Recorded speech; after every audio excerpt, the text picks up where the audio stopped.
ডিম্বক বা ওভিউল। ডিম্বক বা ওভিউল জিনিসটা কি? ডিম্বক বা ওভিউল থাকে কোথায়? এখানে আমরা যে ছবিটা দেখতে পাচ্ছি এটা একটা, এই ছবিতে আমরা কি দেখতে পাচ্ছি, এটা টোটালটা এটা একটা গর্ভপত্র বা কার্পেল। এটা হচ্ছে যে কার্পেল বা গর্ভপত্র। গর্ভপত্র মানে কিছুই না, গর্ভপত্র কথার অর্থ হচ্ছে গিয়ে যেটা স্ত্রী জনন অঙ্গ একটা ফুলের। তো এই যে কার্পেল, এই কার্পেলের মধ্যে আমরা তিনটে প্রধান অংশ দেখতে পাচ্ছি। এটা অরিজিনাল ছবি, সিম্পল মাইক্রোস্কোপে তোলা, সরল মাইক্রোস্কোপে নিচে ছবিটা তোলা। সেটা হচ্ছে গিয়ে গর্ভমুণ্ড,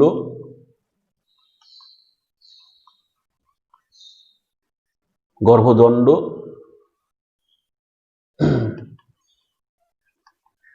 আর নিচে যেটা দেখতে পাচ্ছি সেটা একটা স্ফীত অংশ, এবং এই স্ফীত অংশটার নাম হচ্ছে গর্ভাশয় বা ডিম্বাশয়। এবারে এগুলোর ইংরেজিতে নামটা যেটা লিখি, এটা হচ্ছে ওভারি, ডিম্বাশয় মানে হচ্ছে ওভারি, গর্ভদণ্ড হচ্ছে স্টাইল, আর গর্ভমুণ্ড হচ্ছে স্টিগমা। যেটা কিনা রয়েছে তোমার ডিম্বাশয়, এই ডিম্বাশয়ের ভিতরে আমরা এগুলো কি দেখতে পাচ্ছি, এই বিশেষ গঠনগুলো কি? ডিম্বাশয়ের ভিতরে যে ডিম্বাশয়ের যে চেম্বার রয়েছে, এই চেম্বারের মধ্যে থাকা বিশেষ গঠনগুলো এগুলো হচ্ছে ডিম্বক বা ওভিউল। এই ডিম্বক বা ওভিউলটা কি? এই ডিম্বক বা ওভিউলই হচ্ছে সেইটা যার মধ্যে তোমার স্ত্রীলিঙ্গধর উদ্ভিদও এর মধ্যে থাকবে, ডিম্বাণুও এর মধ্যে থাকবে, এবং যখন কিনা পরাগ রেণু আসে, পরাগ রেণু এসে গর্ভমুণ্ডে পড়ে, সেখান থেকে যে পরাগ নালী অগ্রসর হয় সেটা এই গর্ভ ওভারির যে চেম্বার তার দিকেই অগ্রসর হয়, এবং সেই ওভারির চেম্বারের দিকে অগ্রসর হয় কি বহন করে নিয়ে আসে? পুংগ্যামেট, দুটো পুংগ্যামেট বহন করে নিয়ে আসতে থাকে। আর অগ্রভাগে যেটা নালিকা নিউক্লিয়াস আছে যেটাকে বলে, ওটা ধীরে ধীরে বিলুপ্ত হয়ে যায়। এটা নিয়ম, নালিকা নিউক্লিয়াস যত সময় যায় তত বিলুপ্ত হয়ে যায়। এবার এই পুংগ্যামেটগুলো ডিম্বাণুর তোমার ডিম্বকের ভেতরে প্রবেশ করে। একটা কিন্তু পরাগনালী আসে না, এতগুলো ডিম্বক আছে মানে প্রত্যেকটাকে নিষিক্ত করতে গেলে প্রচুর পরাগরেণুর দরকার হয়। আর পরাগরেণু প্রচুর পরেও, এমন কিছুই না, পরাগরেণু তো সংখ্যায় প্রচুর হয়, আর আকৃতিতে একেবারে ছোট, মাইক্রোস্কোপ ছাড়া তো দেখা যায় না। তো যাই হোক, প্রত্যেকটা ডিম্বকের মধ্যে থাকা ডিম্বাণুই কিন্তু নিষিক্ত হয়ে যায়। তাহলে ডিম্বক হচ্ছে সেই গঠন যার ভেতরে কে থাকে? যার ভেতরে থাকে হচ্ছে তোমার স্ত্রীলিঙ্গধর উদ্ভিদ বা এমব্রায়ো স্যাক এবং ডিম্বাণু। ডিম্বকের ডেফিনেশন আছে, ডিম্বকের সংজ্ঞা আছে, সেটা আমরা একটু পরে আলোচনা করছি, ডিম্বকের প্রকৃত সংজ্ঞাটা। তো এটা হচ্ছে ডিম্বক। এবার নিষেক যখন হয়ে যায় তখন যেটা গর্ভাশয় আমরা দেখতে পাচ্ছি, এই টোটাল গর্ভাশয়টা, বাকি ফুলের বাকি অংশগুলো সব ঝরে পড়ে যায়। নিষেক হয়ে গেলে বাকি অংশগুলো সব ঝরে পড়ে যায়। গর্ভাশয় যেটা, সেটাই একটা বিশাল বড় আকার আকৃতি ধারণ করে, যার নাম হয়ে যায় ফল। আর এই ডিম্বকগুলো যেটা গর্ভাশয়ের ভেতরে রয়েছে, ডিম্বকগুলো, এই ডিম্বকগুলো হয়ে যায় বীজ, এবং সেই বীজের মধ্যে, ডিম্বকগুলো তো আর ডিম্বক নেই, ওর মধ্যে ওটার নাম হয়ে গেছে বীজ, বীজের মধ্যে ভ্রূণ থাকে আর শস্য থাকে। তো এইভাবে ঘটনাটা ঘটে।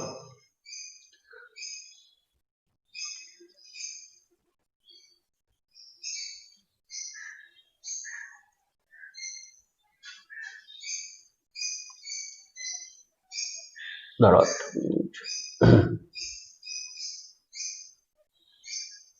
এখানে একটা এমনি ছবি ডাউনলোড করেছিলাম আমি, তাতে কি দেখানো হচ্ছে, এটা এমনি একটা চেনে, একজন ব্যক্তি চেনে, যাই না, সোনার না কিসের, তার মধ্যে এই যেটা রিপ্রোডাক্টিভ সিস্টেম প্ল্যান্টের সব উদ্ভিদের, সেটাকে কপি করে একটা লকেট বানানো হয়েছে। এখানে খুব সুন্দরভাবে কিন্তু পুংকেশর বা স্ট্যামেনগুলো, আর ওদিকে গর্ভকেশরটা ভালো বোঝা যাচ্ছে, এবং গর্ভকেশরের ভেতরে যে চেম্বারটা এবং সেই চেম্বারের মধ্যে যে বিভিন্ন ডিম্বক থাকে সেগুলো দেখা যাচ্ছে খুব সুন্দরভাবে।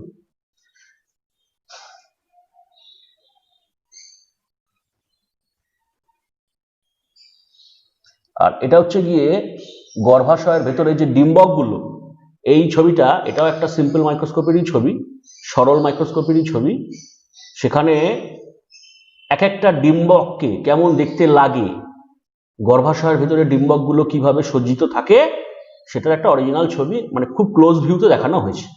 ডিম্বক অবস্থায় বা ওভিউল অবস্থায় এরকমই দেখতে লাগে। এবার এই সজ্জা রীতিটার অনেক রকম নাম আছে, ক্লাস 11-এ আমাদের ছিল, প্লাসেন্টেশন বলা হয়, নানা রকম টাইপের হয়, সেগুলো নিয়ে আমরা আলোচনা করব না, আমাদের তো আলোচনার বিষয় নয়, আমাদের হচ্ছে গিয়ে জননটা আলোচনার বিষয় এখানে। তাহলে এটা হচ্ছে গিয়ে অরিজিনাল ডিম্বক। তো এবার আমরা যেটা পড়ব, ডিম্বক কাকে বলে বুঝে গেছি। তো ডিম্বকের গঠন যেটা, সেই গঠন, এক একটা ডিম্বকের গঠন আমরা দেখব।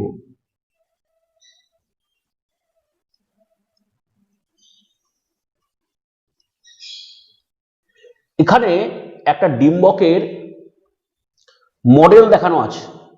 এটা হ্যাঁ তোমার হচ্ছে গিয়ে থার্মোকল দিয়ে করেছে কোনো এক ব্যক্তি, যাই হোক কোনো একটা স্কুলের প্রজেক্টে থার্মোকল দিয়ে ডিম্বকটা বানানো আছে, খুব সুন্দরভাবে প্রত্যেকটা অংশ দেখানো আছে বলে আমি এই ছবিটা ডাউনলোড করেছি, যেটা 3D একটা ভিউ এসছে, প্লাস খুব সুন্দরভাবে প্রত্যেকটা অংশ দেখানো হয়েছে। তো ডিম্বক তার গঠনগত অংশগুলো কি সেগুলো এবার আমরা খেয়াল করব। দেখো এই ডিম্বকটাকে এরকম লাগছে কেন, যেন মুখটা নিচু, মুখটা নিচু, হ্যাঁ মুখটা নিচু। মুখ কোনটা, মুখ কোনটাকে বলি আমরা, মুখ মানে হচ্ছে গিয়ে ছিদ্র, যে ছিদ্রটার নাম হচ্ছে মাইক্রোপাইল।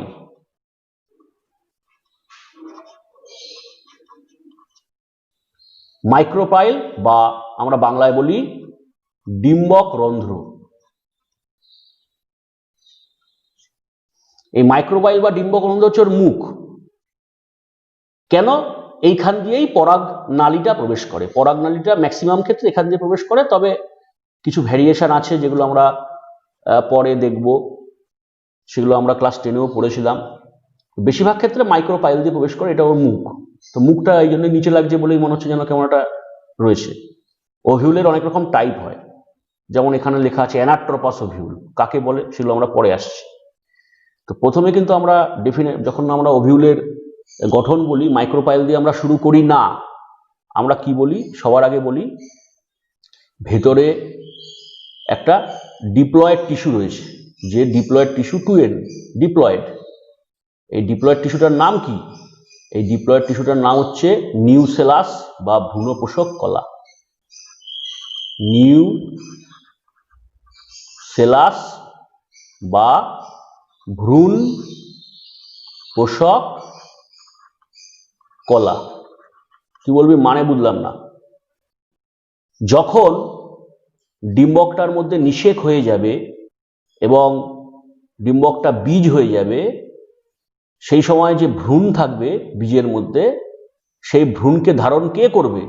এই টিস্যুটা, এই নিউসেলাস টিস্যুটাই তো ওকে ধারণ করবে। যেহেতু ও ভ্রূণকে ধারণ করবে, তার জন্যই ওর নাম হচ্ছে ভ্রূণপোষক কলা। ও সাপোর্ট দেবে, ভ্রূণকে সাপোর্ট দেবে। ভ্রূণটা তৈরি হবে কোথায় সেটা আমি পরে আসছি। তৈরি হবে, তৈরি হওয়ার জায়গা আছে, কিন্তু ভ্রূণটা তৈরি হওয়ার পর সাপোর্টটা কে দেবে? এই কোষটা সাপোর্ট দেবে, জন্য এর নাম হচ্ছে ভ্রূণপোষক কলা বা নিউসেলাস। এইবার ভ্রূণপোষক কলাকে ঘিরে ডিম্বক ত্বক থাকে। ভ্রূণপোষক কলাকে ঘিরে থাকে ডিম্বক ত্বক বা তোমার হচ্ছে গিয়ে ইন্টেগুমেন্ট। ইন্টেগুমেন্ট যারা কিনা ভ্রূণপোষক কলাকে রক্ষা করে, বা বলতে পারো ডিম্বকের ভেতরের অংশকে রক্ষা করে। এই ইন্টেগুমেন্ট, এইটা একটা আদর্শ উদ্ভিদ দেখানো হয়েছে, তো ম্যাক্সিমাম উদ্ভিদে এই কন্ডিশনটা হয়। এর জন্য আউটার ইন্টেগুমেন্ট বা বহিস্তক,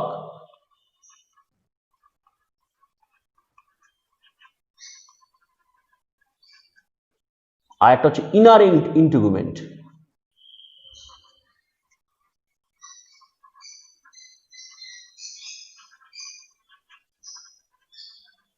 বা অন্তঃস্থক। এই দুটো ইন্টিগুমেন্ট এখানে দেখা যাচ্ছে।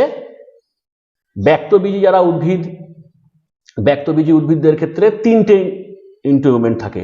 ব্যক্তবীজী উদ্ভিদেরও ডিম্বক থাকে, কারণ ওরাও তো সপুষ্পক উদ্ভিদেরই বলা হয়, তবে অনুন্নত, কিন্তু ওদেরও ডিম্বক থাকে এবং ওদের তিনটে ইন্টিগুমেন্ট থাকে। কিন্তু যেটা অ্যাঞ্জিওস্পার্ম বা যারা সপুষ্পক উদ্ভিদ, ওদের দুটো ইন্টিগুমেন্ট থাকে ম্যাক্সিমাম ক্ষেত্রে। দুটো ইন্টিগুমেন্ট থাকার জন্য এই ধরনের ওভিউলকে কি ধরনের ওভিউল বলা হয়? এই ধরনের ওভিউলকে বলা হয় বাইটেগমিক।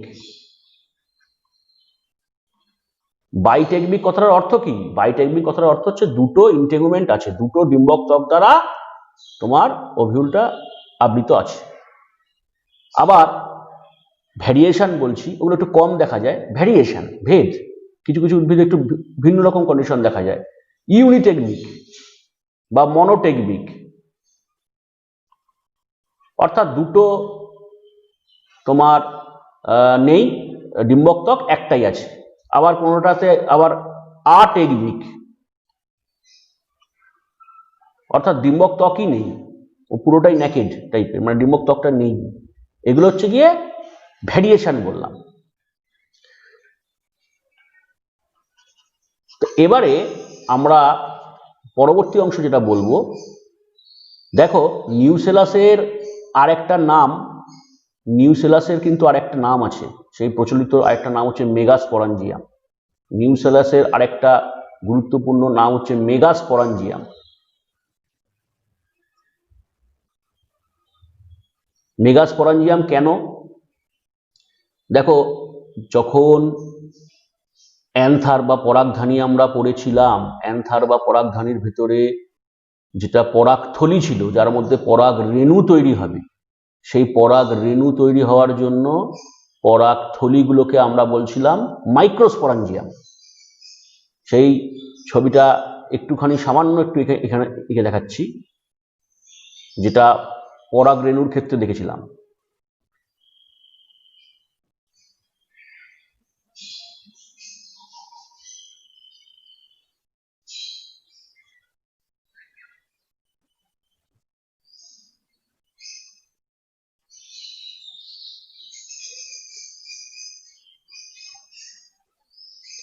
এই যে পরাগ ধানীটাকে কাটার ফলে এর মধ্যে কি দেখতে পেয়েছিলাম? এর ভেতরে রয়েছিল পরাগথলি বা মাইক্রোস্পোরাঞ্জিয়াম ছিল, যার ভেতরে পরাগ রেণুগুলো তৈরি হতো।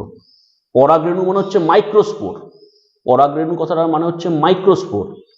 মাইক্রোস্পোর বা পরাগ রেণু তৈরি করতে বলে এগুলোকে বলতাম কি? বলতাম হচ্ছে গিয়ে মাইক্রোস্পোরাঞ্জিয়াম। ঠিক তেমনি এখানে এক্ষেত্রে যেটা নিউসেলাস, এই নিউসেলাসের ভেতরে কি তৈরি হয়?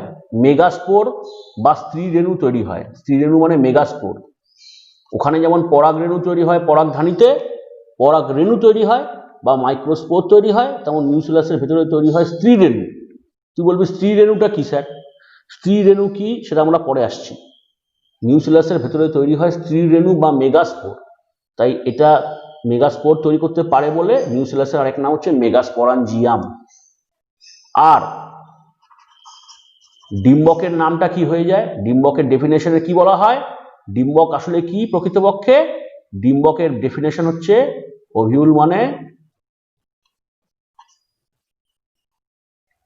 ইনটেগুমেন্টেড মেগাস্পোরাঞ্জিয়াম।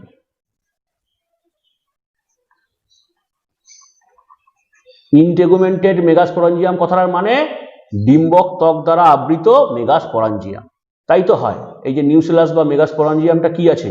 ডিম্বক ত্বক দ্বারা আবৃত আছে, তার জন্য ওভিউলের ডেফিনেশন হচ্ছে, সংজ্ঞা হচ্ছে ইনটেগুমেন্টেড মেগাস্পোরাঞ্জিয়াম বা ডিম্বক ত্বক আবৃত মেগাস্পোরাঞ্জিয়ামকেই বলা হয় ওভিউল বা ডিম্বক। তো এবারে বাকি অংশগুলো দেখে নিই। যেটা ইনটেগুমেন্ট, এই ইনটেগুমেন্টটা কিন্তু কন্টিনিউয়াস নয়, একটা জায়গায় ইনটেগুমেন্টটা ডিসকন্টিনিউয়াস, অর্থাৎ সেই জায়গাটা ইনটেগুমেন্টটা সম্পূর্ণ হয়নি। যেই জায়গাটা সম্পূর্ণ হয়নি সেটারই একটু আগে নাম দেখলাম, সেই জায়গাটাকেই বলা হয় মাইক্রোপাইল বা ডিম্বক রন্ধ্র।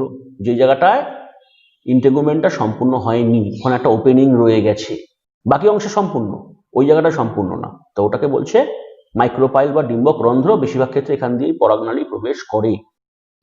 আর ডিম্বক রন্ধ্রের ঠিক অপোজিট যে জায়গাটা, ডিম্বক ত্বকেরই অংশ, ডিম্বকের অংশ বা ডিম্বক ত্বকের অংশ বলি না, আমরা ডিম্বকের অংশ বলি, যেটা কিনা মাইক্রোপাইল বা ডিম্বক রন্ধ্রের ঠিক বিপরীত দিকে আসে, সেই অংশটাকে আমরা বলি চেলাজা প্রান্ত।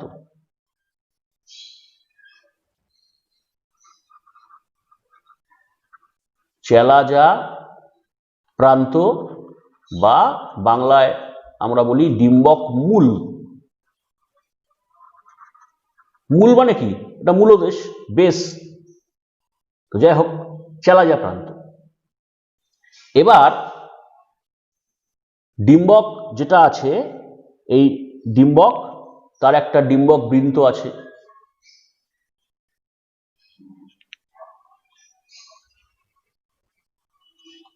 যার সাথে যার দ্বারা সে যুক্ত থাকে।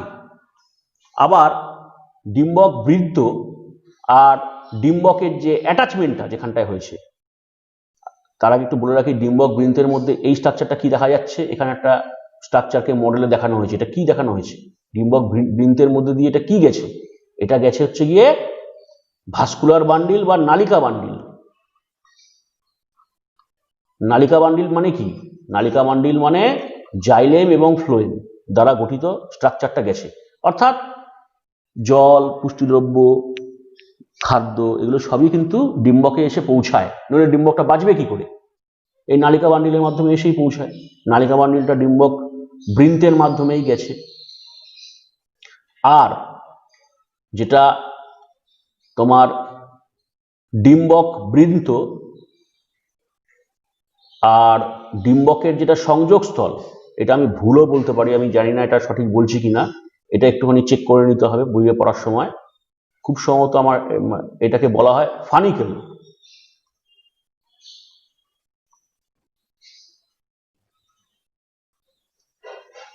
ফানিকেলের ডেফিনেশনটা আমি সঠিক দিলাম কিনা একটু বইয়ে, তাও তোমরা চেক করে নেবে। আমার যেটুকুনি এই মুহূর্তে পড়াবার সময় মনে পড়ছে, যেখানে ডিম্বক বৃন্ত আর ইয়েটা তোমার ওই ডিম্বকটা অ্যাটাচ আছে। আবার আরেকটা জিনিসও মনে পড়ছে, মানে দুটোর মধ্যে আমার কনফিউশন হচ্ছে। আরেকটা মনে পড়ছে যে ডিম্বক বৃন্তেরই আরেক নাম ফানিকেল। এই দুটোর মধ্যে আমার একটু কনফিউশন হচ্ছে। যাই হোক, সেটার জন্য একটু ফানিকেলটা কাকে বলে একটু চেক করে নেবে। হ্যাঁ, ফানিকুলাস, ঠিক ঠিক, ও একদম অনুষ্কাই ঠিক বলেছে। তার মানে এই ডিম্বক বৃন্ত থেকেই এসছে ফানিকিউলাস বা ফানিকেল যে ব্যাপারটা, ঠিক অনুষ্কাই ঠিক বলেছে। তাহলে ওটাই ঠিক। এবার তাহলে এটা হয়ে গেল একটা, যেটা আমরা ওভিউল, এই ওভিউলের বিভিন্ন পার্টগুলো সম্পর্কে আমরা জানলাম। এবার এই ওভিউল অনেক রকম টাইপের হয়। অনেক রকম টাইপের হয় বলতে আমি ছবিগুলো একটু দেখালে বোঝা যাবে। অনেক রকম বলতে মেন যেটা হয়, বেশিরভাগ ক্ষেত্রে, ম্যাক্সিমাম ক্ষেত্রেই হয় অ্যানাট্রপাস। অ্যানাট্রপাস কথাটার মানে আগে দেখে নিই, এখানে অ্যানাট্রপাসটা ডাইরেক্ট দেখেই নিই। আগে অ্যানাট্রপাসের বিপরীতটা দেখলে অ্যানাট্রপাসের সম্বন্ধে বোঝা যাবে। যেটা ম্যাক্সিমাম ক্ষেত্রে হয় সেটা দেখে নিই, তাহলে অ্যানাট্রপাসটা ভালো বুঝবো। ও বাবা, কই গেল? দাঁড়া একটা মিনিট, ও এইখানটা আছে।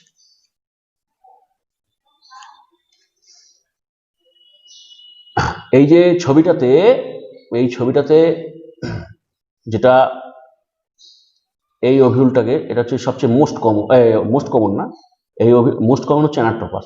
এই ওভিউলটা যেটা, এটা দেখে মনে হচ্ছে যেন তোমার মুখটা উপরের দিকে রয়েছে, একে বলা হয় ঊর্ধ্বমুখী বা তোমার হচ্ছে গিয়ে অর্থোট্রপাস।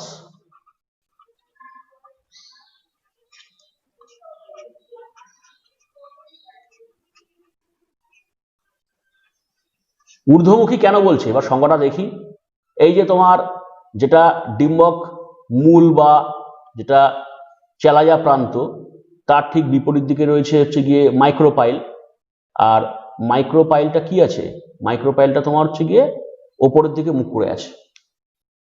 তো এই জন্য এটাকে, এবং মাইক্রোপাইলটা দিকেই হচ্ছে গিয়ে এখানটা আমি তোমাকে একটা কথা বলে রাখি, এটাকে বলে ভ্রূণস্থলী। এর মধ্যে ডিম্বাণু আছে, তো ডিম্বাণুটা মাইক্রোপাইলের দিকে থাকে। ডিম্বাণু এখানটায় আছে যেটা মাইক্রোপাইলের দিকে থাকে। মাইক্রোপাইলটা ওপরের দিকে মুখ করে থাকে, আর তার বিপরীত দিকে চালাজা প্রান্ত যেমন নর্মাল আছে। মাইক্রোপাইলটা যেহেতু ওপরের দিকে মুখ করে আছে, তার জন্য এর নাম ঊর্ধ্বমুখী বা অর্থোট্রপাস। এবারে যেটা সবচেয়ে বেশি দেখা যায় সেটার নাম হচ্ছে অ্যানাট্রপাস, যেটা এইমাত্র তোমায় দেখানো হলো, অধোমুখী, মানে নিচের দিকে মুখ করে আছে।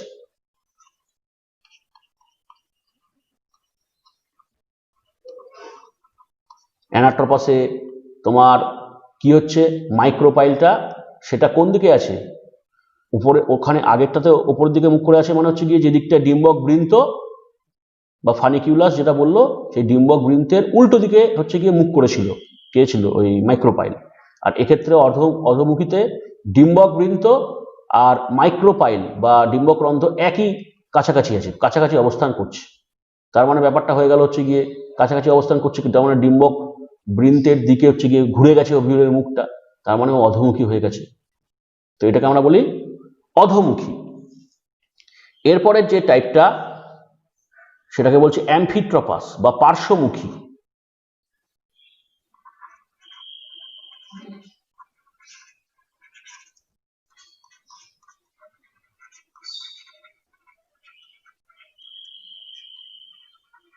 এক্ষেত্রে কি হয়, এক্ষেত্রে আমরা যেটা দেখতে পাচ্ছি, যেটা ডিম্বক বৃন্ত, এই ডিম্বক বৃন্তের সঙ্গে তোমার চেলাজা প্রান্ত আর ডিম্বক রন্ধ্র, এই যে অ্যাক্সিসটা, এর যে অক্ষটা ডিম্বক বৃন্তের সঙ্গে 90 ডিগ্রি একটা অ্যাঙ্গেল করেছে। এই তোমার অক্ষটা, যেটা ডিম্বক রন্ধ্র এবং চেলাজা প্রান্তকে যোগ করলে কাল্পনিক রেখা দ্বারা যে তোমার অক্ষটা বা অ্যাক্সিসটা পাওয়া যায় বা যে প্লেনটা পাওয়া যায়, সেটা ডিম্বক বৃন্ত বরাবর যে প্লেনটা আছে বা অ্যাক্সিসটা আছে তার সঙ্গে 90 ডিগ্রি অ্যাঙ্গেলে থাকে, তখন এটাকে আমরা বলি পার্শ্বমুখী। আর এরপরে যেটা গুরুত্বপূর্ণ, এটাও কমন, তবে খুব বেশি কমন না, বক্রমুখী বা ক্যাম্পাইলোট্রপাস।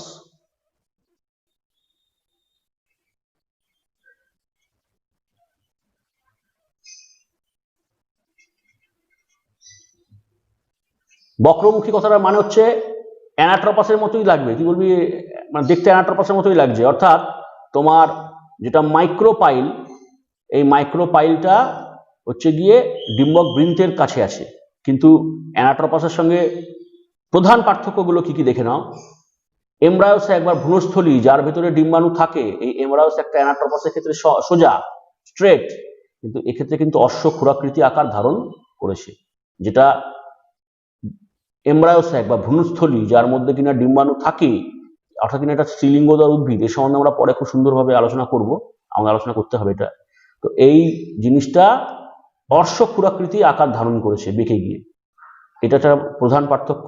আর একটা হচ্ছে চেলাজা প্রান্তটা, যেটা অ্যানাট্রপাসের ক্ষেত্রে কি ছিল, ডিম্বক রন্ধ্রের ঠিক বিপরীত দিকে ছিল ডিম্বক মূল বা চেলাজা প্রান্ত, এক্ষেত্রে কিন্তু বিপরীত দিকে নেই চেলাজা প্রান্তটা, তো এটা তোমার হচ্ছে গিয়ে একটা সাইড করে আছে।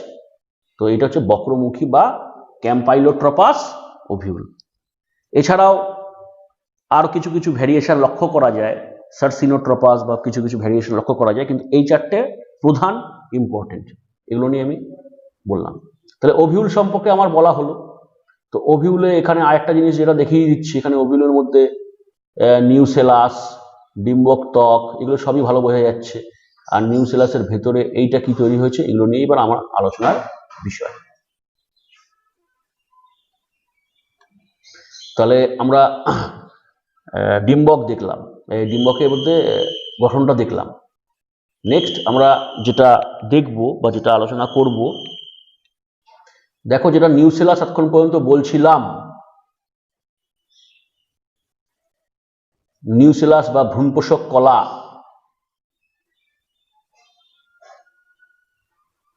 আমি নিউসেলাসটাকে আঁকলাম। এবার নিউসেলাসের বাইরে ডিম্বক ত্বক আছে, তবে এই আঁকাটা আমার এইভাবে আঁকা উচিত হয়নি, আঁকাটা আমার একটু স্ট্রেট ফরওয়ার্ডই আঁকা উচিত ছিল, বাঁকা অতটা থাকে না এটা। এবার এর বাইরে তো ডিম্বক ত্বক আছে, এটা ইনার আর এটা আউটার।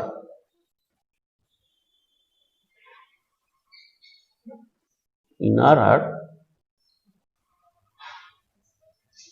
আউটার।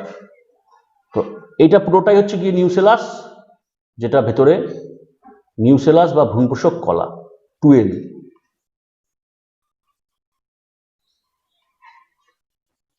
তো প্রথম অবস্থায় কিন্তু এর মধ্যে কি হয়, ডিম্বক যখন তৈরি হলো, নিউসেলাস বা মেগাস্পোরাঞ্জিয়াম যখন, এটা নিউসেলাসের আরেকটা নাম হচ্ছে মেগাস্পোরাঞ্জিয়াম, তৈরি হলো, কি তৈরি হবে এরপরে?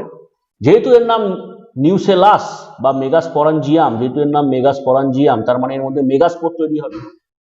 তাই হয় এখানে মাইক্রোপাইল এন্ড বা মাইক্রোপাইলের দিকে কিছু কিছু কোষ, বিশেষ করে একটাই হয়, কিছু কিছু বলা উচিত নয়, যেটা খুব কমন টাইপ, তাতে একটা সেলই হয়, একটু বৃহৎ আকার হয়, এবং সেই কোষটার নাম হচ্ছে, এটাও 2N,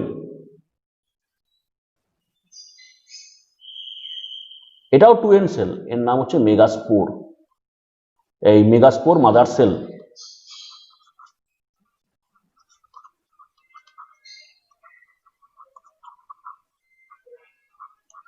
মেগাস্পোর মাদার সেল বা স্ত্রী রেণু মাতৃকোষ।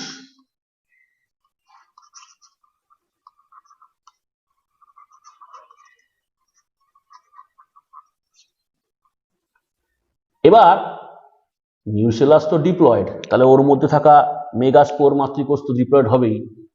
তো এই স্ত্রী রেণু মাতৃকোষের কাজ কি? এবার আমি পরবর্তী যে ছবিটা,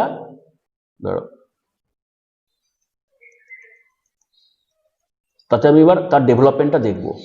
দেখো সিম্পল মিওসিস হচ্ছে, একদম মিওসিস 1, মিওসিস 2 যা হয়, একদম সিম্পল মিওসিস হলো, হয়ে যেটা মেগাস্পোর মাতৃকোষ ছিল, সেই মেগাস্পোর মাতৃকোষে সবার আগে যেটা হয়, দুটো হ্যাপ্লয়েড নিউক্লিয়াস হয়, দুটো হ্যাপ্লয়েড হয়। তারপরে স্টেজে কি হয়, এই দুটো হ্যাপ্লয়েড, দুটোই হচ্ছে গিয়ে হ্যাপ্লয়েড বা NN। তারপরে স্টেজে যেটা নর্মাল হয়, এটা একদম এই তোমার নর্মাল যে ঘটনাগুলো সেগুলোই বলছি। এরপরে আবার যেটা দুটো NN থাকে, সেইখানেও আবার ইয়ে হয়ে যায়, তোমার আবার তার থেকে আবার দুটো করে N হয়, এইভাবে মোট 4টে তৈরি হয়। এই 4টে কি, এই 4টে হচ্ছে গিয়ে, 4টেই হচ্ছে গিয়ে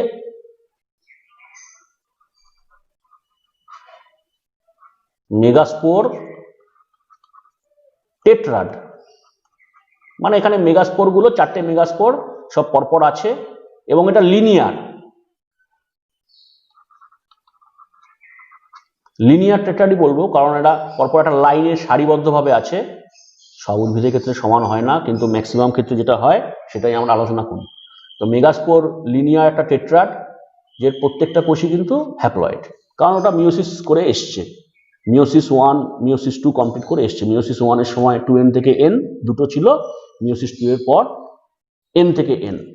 তো এই যে ঘটনাটা, যেখানে মেগা ছিল মেগাস্পোর মাতৃকোষ বা মেগাস্পোর মাদার সেল,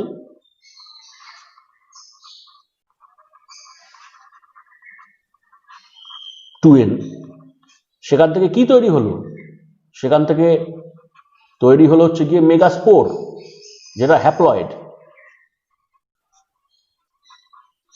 তো এই ঘটনার নাম কি? এই ঘটনার নাম হচ্ছে মেগাস্পোরোজেনেসিস।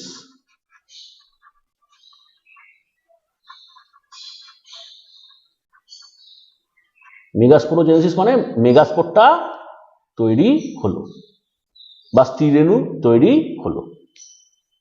স্ত্রী রেণু তো তৈরি হয়ে গেল, এর কাজ কি? এর কাজ আমরা একটুখানি হালকাভাবে জেনে নিই। দেখো, যেটা কিনা ছিল পোলেন মাদার সেল পরাগধানীর ভেতরে, এই পোলেন মাদার সেলকে কিন্তু প্রকৃতপক্ষে বলা হয় microspore mother sell, pollen mother sell বা মাইক্রোস্পোর মাদার সেল। তো সেখান থেকে হ্যাপ্লয়েড পোলেন তৈরি হয়েছিল বা পরাগ রেণু তৈরি হয়েছিল বা মাইক্রোস্পোর তৈরি হয়েছিল। ঠিক তেমনই এখানে এটা তৈরি হয়েছে, মেগাস্পোর মাদার সেল থেকে মেগাস্পোর তৈরি হয়েছে। এক, দ্বিতীয় আমরা পরাগরেণু থেকে আমরা দেখেছিলাম পুংলিঙ্গধর উদ্ভিদ তৈরি হয়। পরাগরেণু থেকে আমরা আগের দিন পড়েছিলাম পুংলিঙ্গধর উদ্ভিদ তৈরি হয় এবং তার মধ্যে গ্যামেট তৈরি হয়, পুংগ্যামেট। ঠিক তেমনি মেগাস্পোর যেটা আছে এটা থেকেই তৈরি হবে স্ত্রীলিঙ্গধর উদ্ভিদ এবং যার নাম এমব্রায়োস্যাক, এবং তার ভিতরেই তৈরি হবে গ্যামেট, স্ত্রী গ্যামেট বা ডিম্বাণু। প্রসেসটা পুরোটাই আমরা আলোচনা করব। তাহলে মেগাস্পোর যেটা তৈরি হলো, এই মেগাস্পোরটা হচ্ছে বলা হয় যে স্ত্রী লিঙ্গধর উদ্ভিদ এর প্রথম কোষ, মানে এই সেলটা হচ্ছে ফার্স্ট সেল যেখান থেকে স্ত্রীলিঙ্গধর উদ্ভিদটা তৈরি হবে। যে দেহে তৈরি হয়েছে, এই যে ডিম্বক 2n, পুরোটাই 2n, এটা তো রেণুধর উদ্ভিদ, রেণুধর উদ্ভিদ মানে 2n, তার মধ্যে লিঙ্গধর উদ্ভিদ মানে n, এটা শুরু হলো। লিঙ্গধর উদ্ভিদ দু রকমের হয়, একটা হচ্ছে গিয়ে পুংলিঙ্গধর যেটা পরাগরেণু থেকে তৈরি হয়, আর আরেকটা স্ত্রীলিঙ্গধর যেটা মেগাস্পোর থেকে মাতৃকোষ থেকে তৈরি, তোমার হচ্ছে মেগাস্পোর থেকে তৈরি হয় স্ত্রীলিঙ্গধর উদ্ভিদ। আর বাকি যে পুরো বডিটা, পুরো যে দেহটা আমরা দেখতে পাই উদ্ভিদের, একদম সে মূল থেকে শুরু করে, পাতা থেকে শুরু করে, ফুলের পাপড়ি থেকে শুরু করে সবই যা কিছু ডিপ্লয়েড, ওগুলো সবই রেণুধর অংশ। শুধুমাত্র লিঙ্গধর অংশ হচ্ছে এই দুটো। স্ত্রীলিঙ্গধর উদ্ভিদটা হচ্ছে মেগাস্পোর থেকে তৈরি হবে, আর পুংলিঙ্গধর উদ্ভিদটা হচ্ছে মাইক্রোস্পোর থেকে তৈরি হয়ে গেছে, ওটা আমরা আগের দিন পড়েছিলাম প্রথম দিন। তো এবারে স্ত্রীলিঙ্গধর উদ্ভিদ কিভাবে তৈরি হচ্ছে এই স্ত্রীলিঙ্গ থেকে, সেটা আমরা জানব। তার আগে যেটা আমাদের খুব জানার বিষয়, যে এই যে 4টে মেগাস্পোর তৈরি হলো টেট্রাড, এই 4টেকে দেখো, তুমি বলতে পারো মাইক্রোপাইল এন্ডে একটা আছে, চেলাজা প্রান্তে আরেকটা আছে, মাঝখানে দুটো আছে, এইভাবে বলা যেতে পারে। তো এখানে যেটা ঘটে সেটা কি ঘটে, যত সময় যায় আস্তে আস্তে মাইক্রোপাইল এন্ডের দিকের যে মাইক্রোস্পোরগুলো ধীরে ধীরে বিনষ্ট হয়ে যেতে থাকে, নষ্ট হয়ে যায়, এবং পড়ে থাকে শুধুমাত্র চেলাজা প্রান্তের যে মাইক্রোস্পোরটা আছে, মেগাস্পোরটা আছে, ওটাই পড়ে থাকে। এবং পরবর্তীকালে সেই যে মেগাস্পোর যেটা পড়ে আছে ও ধীরে ধীরে স্ফীত হয়, বড় হয়, আকার আকৃতি ওর বড় হতে শুরু করে।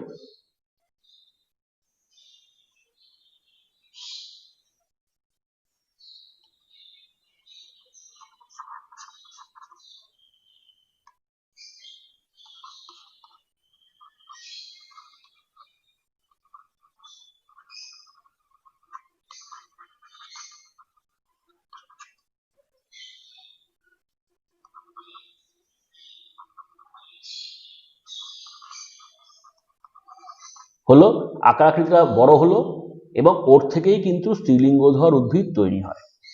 স্ত্রীলিঙ্গধর উদ্ভিদ 4টে তৈরিতে কিন্তু 4টে স্ত্রীরেণু অংশগ্রহণ করে না, তো অংশগ্রহণ করে কেবলমাত্র একটা স্ত্রীরেণু ম্যাক্সিমাম ক্ষেত্রে। যেহেতু একটাই স্ত্রীলিঙ্গধর উদ্ভিদ তৈরি হবে একটা ডিম্বকে, একটাই স্ত্রীলিঙ্গধর উদ্ভিদ তৈরি হয়, এটা নিয়ম। সেই স্ত্রীলিঙ্গধর উদ্ভিদটা 4টে স্ত্রীরেণুর মধ্যে একজনই তৈরি করবে, বাকি 3টে নষ্ট হয়ে যাবে। কোন দিকেরটা নষ্ট হবে? হচ্ছে গিয়ে তোমার যেটা বললাম, তোমার মাইক্রোপাইল এন্ডের দিকে বা ডিম্বক রন্ধ্রের দিকের গুলো 3টে নষ্ট হয়ে যাবে, একটাই স্ত্রীরেণু পড়ে থাকবে ও একটা স্ত্রীলিঙ্গধর উদ্ভিদ তৈরি করবে, এটা নর্মাল প্রকৃতির নিয়ম। তো এই যে ঘটনাটা, যেখানে একটা স্ত্রীরেণু থেকে তোমার হচ্ছে গিয়ে স্ত্রীলিঙ্গধর উদ্ভিদ তৈরি হয়, এই ঘটনাটাকে আমরা কি বলি? এই ঘটনাটা হচ্ছে গিয়ে এই ধরনের স্ত্রীলিঙ্গধর উদ্ভিদের এরকম ডেভেলপমেন্টকে, যেখানে একটি স্ত্রীরেণু সেখান থেকেই তৈরি হচ্ছে একটি, তোমার কি বললাম, এমব্রায়োস্যাক। কি বলবি? এমব্রায়োস্যাক মানে কি? স্ত্রীলিঙ্গধর উদ্ভিদ। এমব্রায়োস্যাককে স্ত্রীলিঙ্গধর উদ্ভিদ বলে, ওর ইংরাজি নামটা হচ্ছে এমব্রায়োস্যাক। তো এমব্রায়োস্যাক বা একটা স্ত্রীলিঙ্গধর উদ্ভিদকে তৈরি করছে একটি স্ত্রীরেণু, তখন আমরা সেই টাইপটাকে কি বলি? এই টাইপটাকে আমরা তখন বলি মনস্পরিক এমব্রায়ো স্যাক।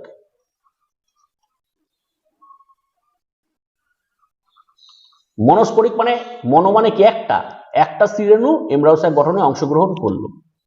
উদাহরণ কি?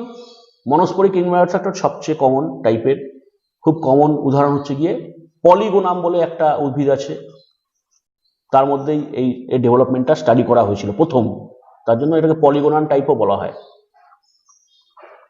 এর উদাহরণ হচ্ছে পলিগোনাম।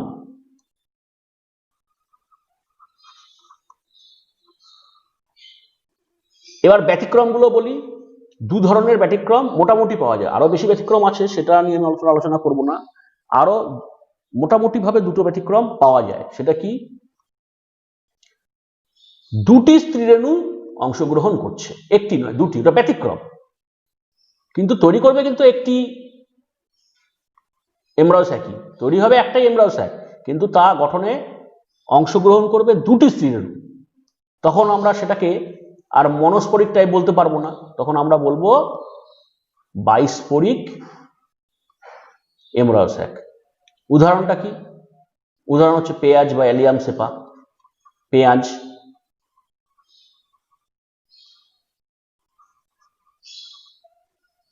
আরেকটা ব্যতিক্রম কি? আরেকটা ব্যতিক্রম হচ্ছে খুব গুরুত্বপূর্ণ, চারটে শ্রেণীর মধ্যে কোনোটাই নষ্ট হয়নি, চারটেই আছে এবং চারজন মিলেই কিন্তু একটা এমব্রায়ো স্যাক গঠনে অংশগ্রহণ করছে। তখন চারটে মানে এখানে কি হয়ে যাবে? টেট্রাস্পোরিক, টেট্রা মানে চার, টেট্রাস্পোরিক embryo sec.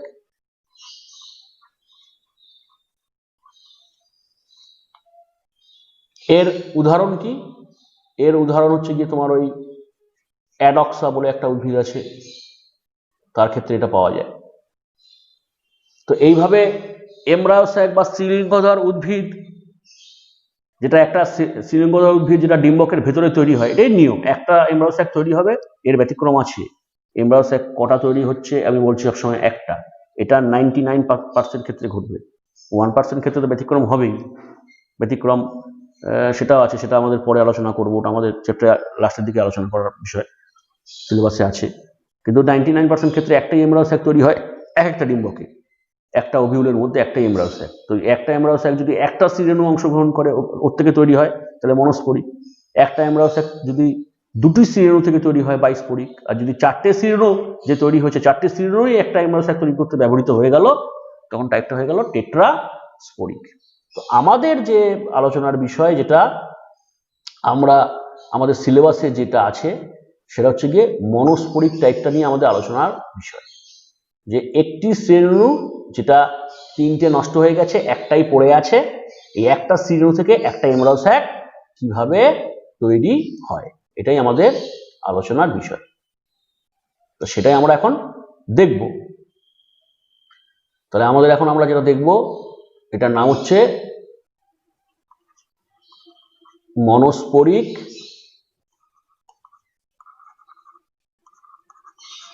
Embryo sec development. কিভাবে একটা মনস্পরিক এমব্রায়ো স্যাক তৈরি হয়। তৈরি হচ্ছে কোথা থেকে? কোষটার নাম হচ্ছে গিয়ে মেগাস্পোর বা স্ত্রীরেণু, আর তৈরি হচ্ছে এমব্রায়ো স্যাক।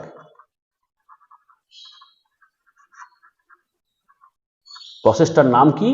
প্রসেসটার নাম হচ্ছে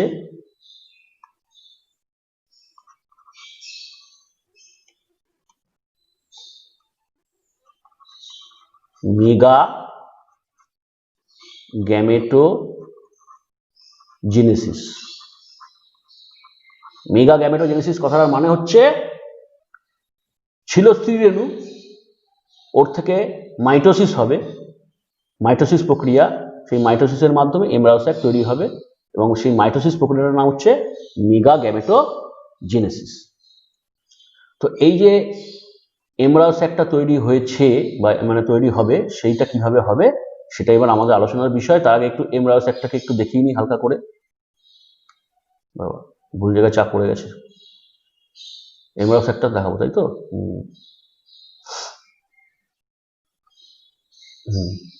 এমব্রায়ো স্যাক, এই আমরা, ও হ্যাঁ ঠিকই ছিল, দেখেছো।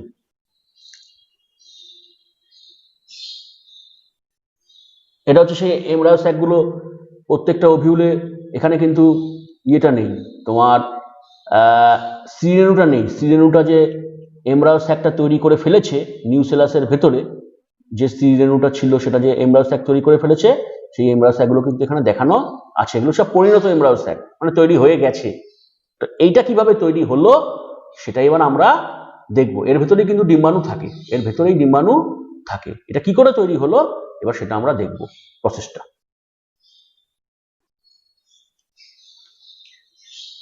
সবার আগে যেটা হয়, আমি আঁকছি যেটা, সেটা হচ্ছে গিয়ে যে স্ত্রী রেণুটা বড় হয়েছে, মানে যে স্ত্রী রেণুটা এমব্রায়ো স্যাকটা তৈরি করবে সেটাকে আঁকছি। এর যে নিউক্লিয়াসটা হচ্ছে 2n, এই n হ্যাপ্লয়েড নিউক্লিয়াস। তো সবার আগে ও কি করবে, সবার আগে ও হচ্ছে টোটালটাই মাইটোসিস করবে। কিন্তু এই মাইটোসিসটা একটা ব্যাপার আছে। এই মাইটোসিসটা হচ্ছে গিয়ে বলা হয়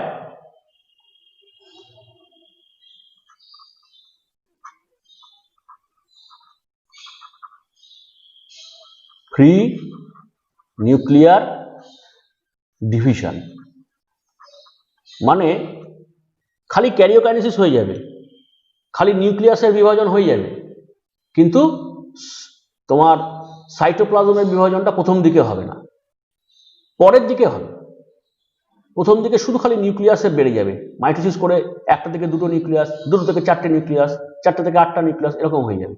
কিন্তু কি তৈরি হবে না, সাইটোপ্লাজমের যে তোমার ব্যবধায়ক, অর্থাৎ কিনা একটা সেলের থেকে আরেকটা সেলকে যে ডিফারেন্সিয়েট করা যায়, সেটা হবে না। একটাই কমন সাইটোপ্লাজমে নিউক্লিয়াসগুলো থেকে যাবে। তাহলে ব্যাপারটা কি হয়,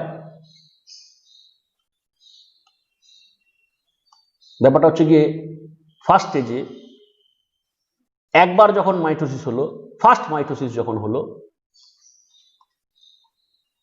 ফ্রি নিউক্লিয়ার ডিভিশন টাইপের ফার্স্ট মাইটোসিস হলো, তখন কি হচ্ছে, ছিল একটা নিউক্লিয়াস, হয়ে গেল দুটো নিউক্লিয়াস। এবং মাইটোসিসের নিয়ম অনুযায়ী ওরা সবসময় কোষের দুটো প্রান্তেই থাকে, এটা তো নিয়ম, মাইটোসিসের নিয়মই তো তাই, যে দুটো প্রান্তে চলে যায়। তো এবারে তৈরি হওয়ার কথা ছিল কি, এমনি নর্মাল মাইটোসিসের নিয়ম অনুযায়ী এদের মাঝখানে একটা সাইটোকাইনেসিস হয়ে কোষ প্রাচীর তৈরি হওয়া উচিত ছিল, কোষ প্রাত যেটাকে, বা কোষ প্রাচীর যেটা তৈরি হওয়া উচিত ছিল। কিন্তু এখানে সেটা হবে না, এটা এই অবস্থাতেই থেকে যাবে। এরপরে হবে সেকেন্ড মাইটোসিস।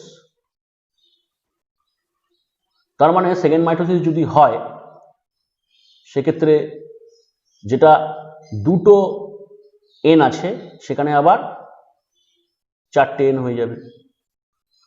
দুটো, ওখান থেকে একটা থেকে দুটো হবে, এখানেও একটা থেকে দুটো হবে। এবারও কিন্তু কোনো তোমার হচ্ছে গিয়ে কোষ প্রাচীর তৈরি হবে না, অর্থাৎ ফ্রি নিউক্লিয়ার ডিভিশন। এরপরে থার্ড মাইটোসিস, তৃতীয় মাইটোসিস, এটাই শেষ মাইটোসিস, এরপরে আর মাইটোসিস হবে না। তাহলে ছিল দুটো, হয়ে যাবে দুটো থেকে চারটে।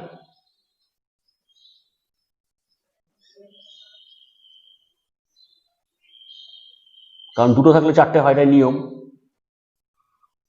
স্বাভাবিক নিয়ম মাইটোসিসের। তো এই অবস্থায় মাইটোসিস কিন্তু এবার পুরো কমপ্লিটলি থেমে গেল, আর মাইটোসিস হবে না, এই স্টপ। আটখানা নিউক্লিয়াস অবস্থা দশায়, আটখানা নিউক্লিয়াস থাকা অবস্থায় মাইটোসিসটা স্টপ হয়ে যাবে। এইবারে কি হবে, মাঝখানের এই দুটো প্রান্তের যে আটটা আটটা নিউক্লিয়াস, তার থেকে একটা করে নিউক্লিয়াস তারা চলে যাবে কোন দিকে, তারা সেন্টারে চলে আসবে, কোষের কেন্দ্রীয় অংশে চলে আসবে। তখন এদেরকে কি বলা হয়, এদেরকে বলা হয়, এক একটাকে বলা হয় পোলার নিউক্লিয়াস, দুটোকে একসঙ্গে বলে পোলার নিউক্লি। পোলার নিউক্লি মানে এক একটা হচ্ছে পোলার নিউক্লিয়াস, দুটোকে একসঙ্গে পোলার নিউক্লি বলছে বহু বচনে। এই দুটোই হচ্ছে হ্যাপ্লয়েড। পোলার নিউক্লি রূপে থেকে গেল এরা। আর যেগুলো তোমার রয়েছে কোথায়, দুটো প্রান্তে, এই দুটো প্রান্তের মধ্যে সবার ফার্স্টে আমি আসি কোন প্রান্ত, যেটা মাইক্রোপাইল। আচ্ছা, এখানে আমি যেটা, হ্যাঁ ঠিক আছে, এটা অর্থোট্রপাস ওভিউল নিয়ে বলছি, এটা মনে করে রাখবে। এটা কোন ধরনের ওভিউলকে নিয়ে আলোচনা করছি, অর্থোট্রপাসকে নিয়ে আলোচনা করছি। অর্থাৎ মাইক্রোপাইলটা ওপরের দিকে আছে, মাইক্রোপাইলটা ওপরের দিকে আছে।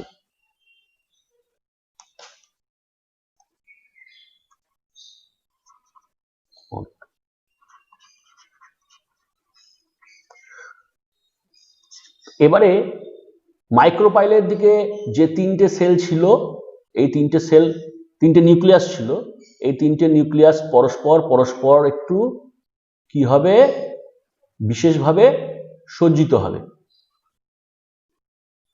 এবং এদের মধ্যে একটি যে তোমার সেল, সেটা একটা হ্যাপ্লয়েড ডিম্বাণুতে রূপান্তরিত হবে।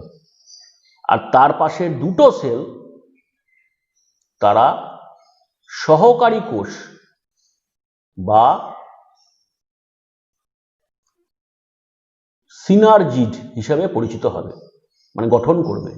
একে বলছে সহকারী কোষ। তাহলে দুটো থাকলো হচ্ছে সহকারী কোষ,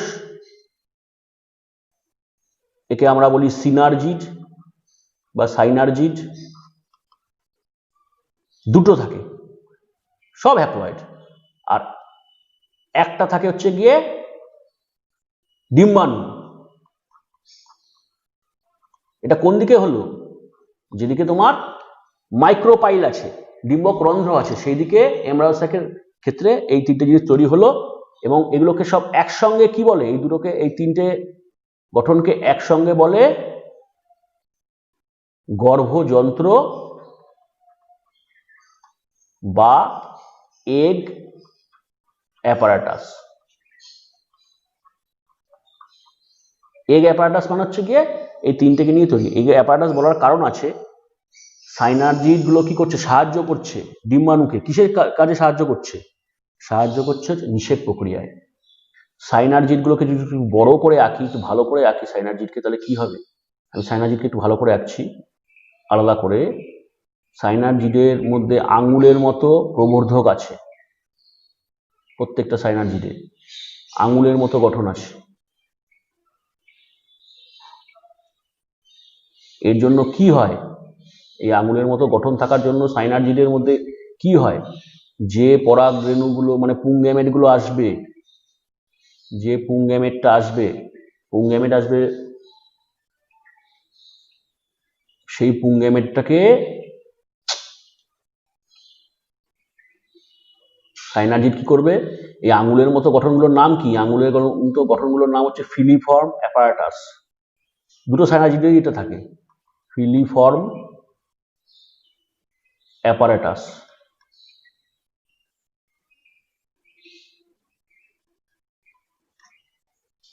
এই ফিলিফর্ম অ্যাপারাটাস, ফিলিফর্ম কথাটা মানে আঙুলের মতো প্রবর্ধক। তো ফিলিফর্ম অ্যাপারাটাসটা কি করে, ওরা আন্দোলিত হয়, আন্দোলিত হয়ে যে পুংগ্যামেট থাকে, এখানে একটাই কেজি, আসলে তো দুটো আসে, এরম এই পুংগ্যামেটটা এরম জায়গায় থাকে, পুংগ্যামেটটা আসে, তো সেই পুংগ্যামেটগুলোকে তোমার এমব্রায়োস্যাকের ভিতরে ঢুকিয়ে দেয়, ডিম্বাণুর দিকে পাঠিয়ে দেয়, এক কথায় এমব্রায়োস্যাকের দিকে পাঠিয়ে দেয়। এমব্রায়োস্যাকের দিকে পাঠিয়ে তোমার একটাকে ডিম্বাণুর দিকে পাঠিয়ে দিচ্ছে, আর একটাকে কোথায় পাঠাচ্ছে সেটা পরে আসবো।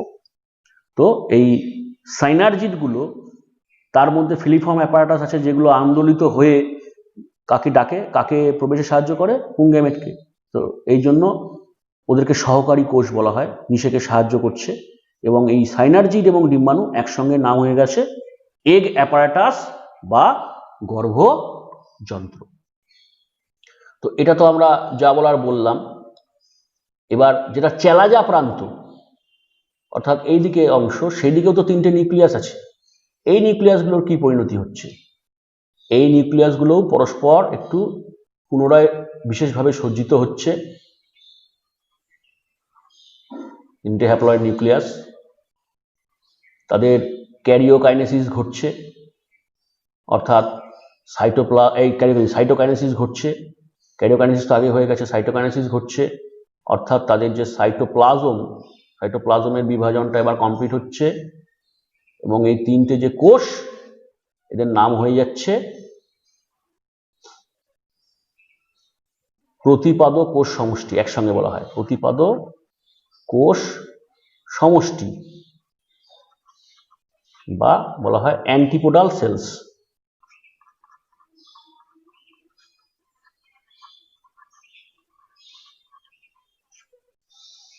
প্রতিপাদক কোষ সমষ্টি বা অ্যান্টিপোডাল সেলস। তো এদের কাজটা কি?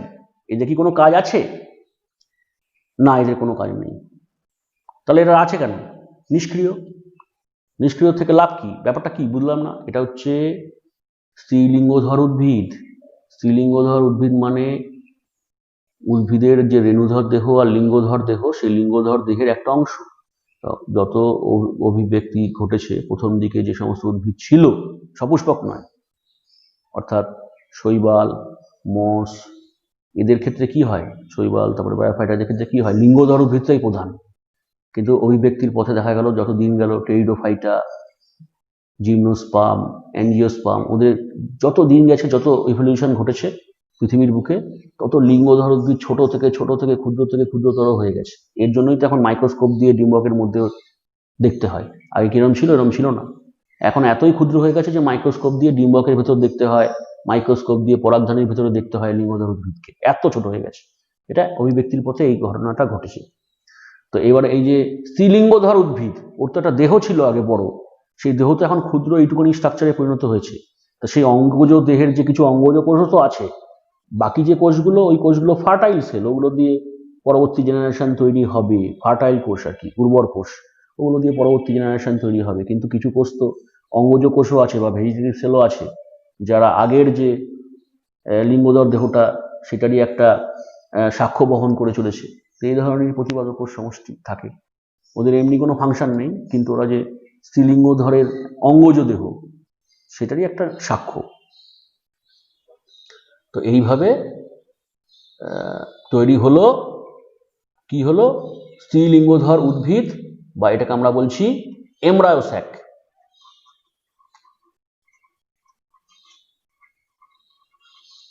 তো এমব্রায়োস্যাকে কটা সেল, কটা নিউক্লিয়াস গুনলে হয় 8টা নিউক্লিয়াস।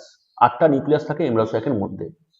সেল কটা থাকে যদি আমরা গুনি, আমরা দেখবো এখানে 3 আর 3 6, আর আমি তোমার হচ্ছে গিয়ে মানে 3 3 6, আর এখানে 7টা সেল, মাঝখানে একটা আছে সেন্ট্রাল সেল। মাঝখানে যে সেলটা, এটা হচ্ছে সেন্ট্রাল সেল। সেন্ট্রাল সেলের মধ্যে থাকে 2টো নিউক্লিয়াস। তাহলে আমরা 7টা সেল বলতে পারি। তো যাই হোক, আমরা অ্যাকচুয়ালি এটুকুনি একটা কথা বলে রাখি, যতই আমি তোমাকে বলি সাইটোপ্লাজমটা ভাগ হয়েছে, প্রকৃতপক্ষে কিন্তু আমরা মেন বইতেও ছবি পাবো, সাইটোপ্লাজম ওইভাবে অত সুন্দরভাবে এদের সাইটোকাইনেসিস ঘটে না। এদের বলতে পারো নিউক্লিয়াসগুলোই ওইভাবে থেকে যায়। নিউক্লিয়াসগুলো এরকম সুন্দরভাবে অ্যারেঞ্জমেন্ট করে থেকে থাকে, সাইটোকাইনেসিসটা অত সুন্দর হয় না এদের মধ্যে। তার আগেই নিষেক হয়ে যাবে। ওই সাইটোকাইনেসিস হওয়ার আগে অলরেডি তখন পুংগ্যামেট চলেও আসবে, নিষেক প্রক্রিয়া হয়েও যাবে।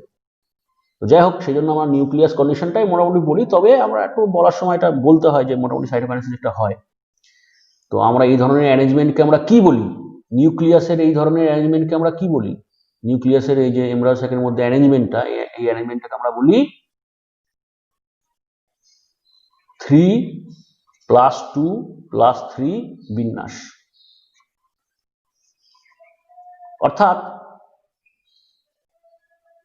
অর্থাৎ তোমার মাইক্রোপাইল এন্ডের দিকে হচ্ছে গর্ভযন্ত্র আছে 3টে কোষ দিয়ে, তারপরে সেন্ট্রাল সেল যেটা বা সেন্টারে যেটা রয়েছে সেটা হচ্ছে 2টো পোলার নিউক্লিয়াস, সবই হ্যাপ্লয়েড। আর যেটা চেলাজা প্রান্ত, সেখানে রয়েছে তোমার হচ্ছে গিয়ে 3টে অ্যান্টিপোডাল সেলস বা প্রতিপাদক কোষ। এটাকে বলে 3+2+3 বিন্যাস। তা সত্ত্বেও যদি কখনো এমসিকিউ আসে যে তাহলে নিউক্লিয়াস হচ্ছে গিয়ে 8টা থাকছে, আর যদি সেল বলে কটা থাকে সেল, তাহলে 6টা সেল, আর মাঝখানে একটা বড় সেল যার মধ্যে 2টো নিউক্লিয়াস আছে, তাহলে 7টা সেল হয়ে গেল। সেল হিসেবে 7টা, নিউক্লিয়াস হিসেবে 8টা। তো এটা হচ্ছে এমব্রায়ো স্যাক। তো এখানে একটা যেটা বলার আছে, এটা থাকছে তাহলে আলটিমেটলি কোথায়? এমব্রায়ো স্যাকটা কিন্তু এই যে এখানটা আমরা যে নিউসেলাস দেখেছিলাম এবং তার মধ্যে যে স্ত্রী রেণুটা তৈরি হয়েছিল, এই স্ত্রী রেণুটাই তো এমব্রায়ো স্যাক হয়ে গেল। তাহলে আমরা আবার কি দেখব? আমরা এমব্রায়ো স্যাক তৈরি হওয়ার পর এখানে আর স্ত্রী রেণু দেখব না, এখানে আমরা দেখব স্ত্রী রেণুটা মেগা গ্যামেটোজেনেসিস প্রক্রিয়ার মাধ্যমে এমব্রায়ো স্যাক তৈরি করেছে এবং সেই এমব্রায়ো স্যাকের মধ্যে ডিম্বাণু অবস্থান করছে। তার সঙ্গে যারা যারা বললাম তারা তো অবস্থান করছেই, সাইনার্জিড অবস্থান করছে, মাঝখানে দুটো পোলার নিউক্লিয়াস অবস্থান করছে আর অ্যান্টিকোডাল সেল অবস্থান করছে। এইভাবে তোমার কে থাকে? ওই স্ত্রীলিঙ্গধর উদ্ভিদটা তৈরি হয়। যাই হোক, তাহলে স্ত্রীলিঙ্গধর উদ্ভিদ ডিম্বকের মধ্যে তৈরি হয়ে গেছে।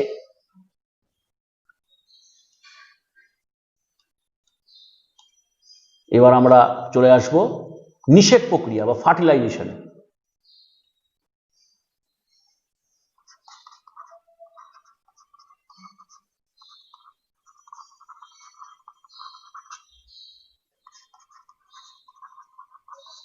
এই ফার্টিলাইজেশন প্রক্রিয়াটার একটা বিশেষ নাম আছে, যেটাকে বলা হয় দ্বিনিষেক প্রক্রিয়া বা ডাবল ফার্টিলাইজেশন। কেন ডাবল বললো সেটা আমরা পরে আসছি, সেটা আমরা যখন ফার্টিলাইজেশনটা হবে তখনই আমরা বুঝে যাব কেন ডাবল হলো। তো নিষেক প্রক্রিয়া মানে পুংগ্যামেট ও স্ত্রীগ্যামেটের মিলন, অর্থাৎ ডিম্বাণু এবং পুংগ্যামেটের মিলন, এটা হচ্ছে গিয়ে নিষেক। তো সেটা আমরা আলোচনা করব।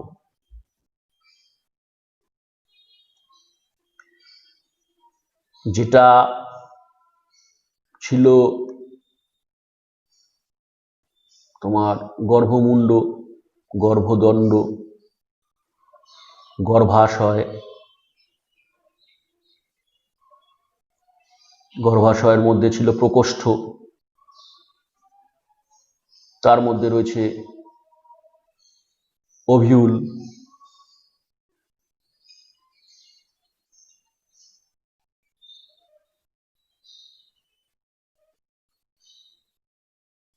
আর ওভিউলের মধ্যে এমব্রায়ো স্যাক এবং তৈরি হয়ে বসে রয়েছে। কে তৈরি হয়ে বসে আছে?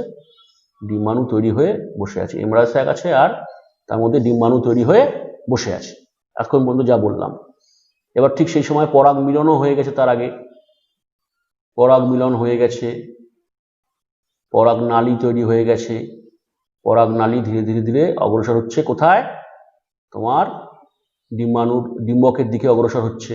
তার ভিতরে সে কি বহন করছে? তার ভিতরে সে বহন করছে দুটি হ্যাপ্লয়েড পুংগ্যামেটকে বহন করছে, আর নালিকা নিউক্লিয়াসটা নষ্ট হয়ে গেছে। তো এবারে ধরে নেব ম্যাক্সিমাম ক্ষেত্রে যেটা হয় সেটাই ধরবো, যে পরাগ নালীটা ডিম্বক রন্ধ্র দিয়ে ডিম্বকের ভিতরে প্রবেশ করে যাবে। তো তখন আমরা সেটাকে বলবো পোরোগ্যামি।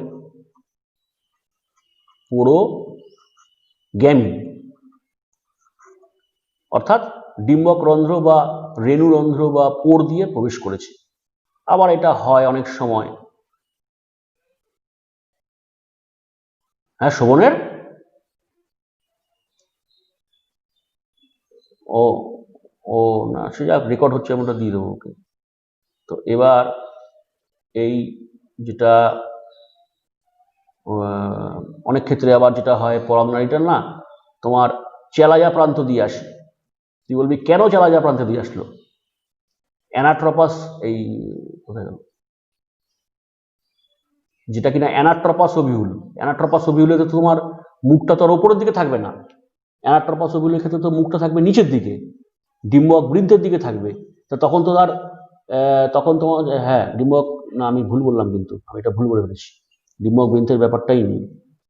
কিছু কিছু ক্ষেত্রে পরাগ নালী সেটা চেলাজা প্রান্ত দিয়েই প্রবেশ করবে, ও কখনোই ডিম্বক রন্ধ্র দিয়ে ঢুকবে না। তখন সেক্ষেত্রে আমরা সেটাকে বলবো চেলাজোগ্যামি। চেলাজোগ্যামি। আর কিছু কিছু ক্ষেত্রে এটাও তোমার হয় ব্যতিক্রম, যেটা তোমার এই নিউক্লিয়াসটা প্রবেশ করবে কোথা দিয়ে, পরাগনালীটা কোথা দিয়ে প্রবেশ করবে, ডিম্বক ত্বক দিয়ে প্রবেশ করে যাবে। ডিম্বক ত্বক ভেদ করে চলে যাবে কার কাছে, ওই এমব্রায়ো স্যাকের কাছে চলে যাবে। তো তখন আমরা সেটাকে বলবো মেসোগ্যামি।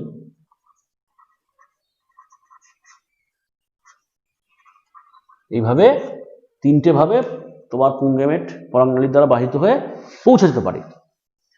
পৌঁছে যখন গেল একবার, পৌঁছাবার পর কি হবে,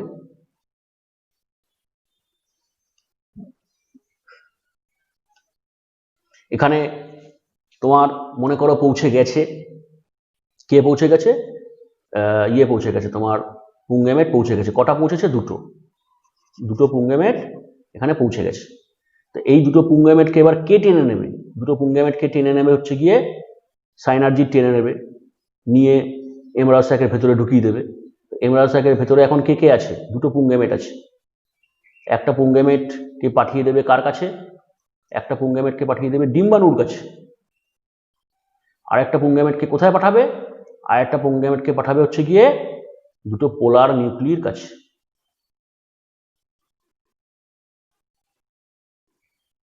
তাহলে দুটো পুংগেমেট এমব্রায়ো স্যাকে দুটো জায়গায় অবস্থান করছে। একটা পুংগেমেট অবস্থান করছে কোথায়? ডিম্বাণুর কাছে।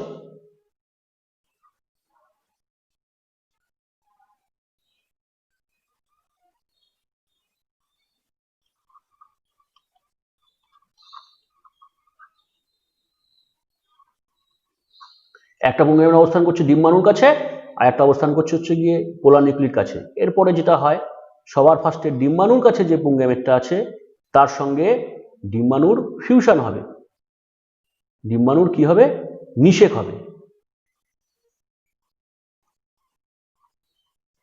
এবং এর ফলে যেটা ডিম্বাণু এন ছিল সেটা আর এন থাকবে না, ডিম্বাণুটা হয়ে যাবে 2n। ওটার নাম এখন ডিম্বাণু না, ওটার নাম তখন হয়ে যাচ্ছে এমব্রায়ো না, ওর নাম হচ্ছে জাইগোট, ফার্স্ট সেল, যেখান থেকে ভবিষ্যতে উদ্ভিদ তৈরি হবে, জাইগোট। এটা থেকেই পরবর্তীকালে ভবিষ্যতে উদ্ভিদটা তৈরি হবে। আর আরেকটা যে তোমার নিউক্লিয়াস আছে, এই মানে পুংগেমেট আছে, তার পরিণতি কি? এটার পরিণতি হওয়ার আগে যেটা ঘটবে সেটা হচ্ছে দুটো পোলার নিউক্লি সবার আগে নিজের মধ্যে ফিউজ করবে। দুটো পোলার নিউক্লি আগে নিজের মধ্যে ফিউজ করবে, করে 2n হয়ে যাবে।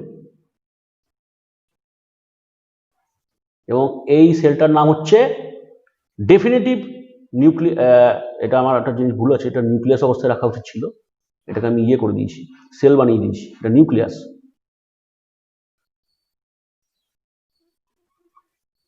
এর নাম হচ্ছে নির্ণীত নিউক্লিয়াস বা ডেফিনেটিভ সেল, ডেফিনেটিভ নিউক্লিয়াস।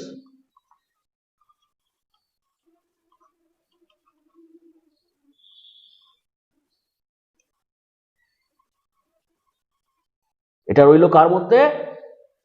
এটা রইল হচ্ছে তোমার পোলার নিউক্লি দুটো ফিউশন পরে তৈরি হলো। এরপর এর সঙ্গে হ্যাপ্লয়েড পুংগেমেটটা ফিউজ করে যাবে।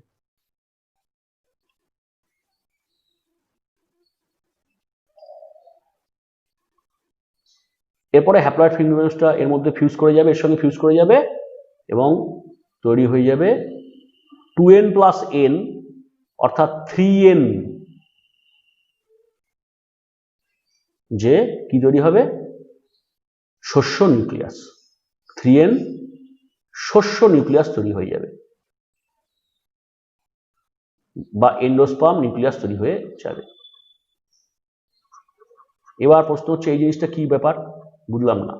শস্য নিউক্লিয়াস থেকে তৈরি হয় শস্য নিউক্লিয়াস থেকে তৈরি, বাকিগুলো কিন্তু সব নষ্ট হয়ে যাবে যত সময় যাবে, আমরা আস্তে আস্তে দেখতে পাবো সব নষ্ট হয়ে যাচ্ছে। এমব্রায়ো স্যাকের এগুলো সব নষ্ট হয়ে যাচ্ছে, সাইনারজিড তত কোনো কাজ নেই, নষ্ট হয়ে যাচ্ছে, সাইনারজিড থাকবে না। তারপরে অ্যান্টিপোডাল সেল, এরা তো কোনো কাজ নেই, এরা নষ্ট হয়ে যাচ্ছে। পড়ে থাকবে কারা?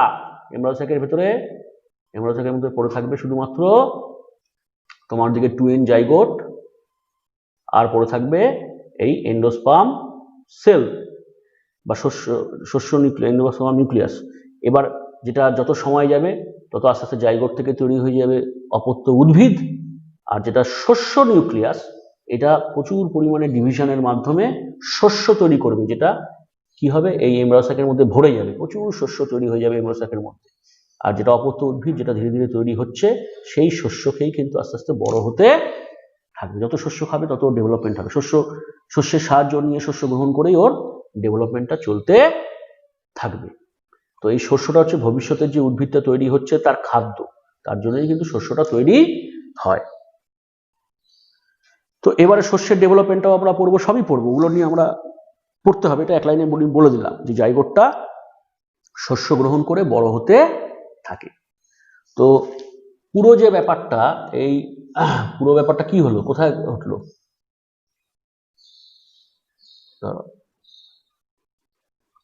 পুরো ব্যাপারটা ঘটলো হচ্ছে গিয়ে তোমার এই যে এখানটায় নিউসেলাসের ভেতরেই ভ্রূণ তৈরি হয়ে গেছে, এমব্রায়ো তৈরি হচ্ছে, সেখানেই শস্য আছে, এমব্রায়ো স্যাকের ভেতরে হচ্ছে এটা, মানে পুরো ব্যাপারটাই ডিম্বকের ভেতরে হচ্ছে। এবং তখন ডিম্বকটার নাম আর ডিম্বক নেই, তখন ডিম্বকটার নাম হয়ে গেছে সিড বা বীজ। যখন কিনা নিষেক হয়ে গেছে তখন ডিম্বকটাকে নাম হয়ে গেছে বীজ, এবং ডিম্বক ত্বক যেটা হয়ে গেছে সেটার নাম হয়ে গেছে বীজোত্বক। এবং ডিম্বকটা তো রয়েছে গর্ভাশয়, গর্ভাশয়টা তখন আর গর্ভাশয় নেই, তখন ওটারই নাম হয়ে গেছে ফল বা ফ্রুট।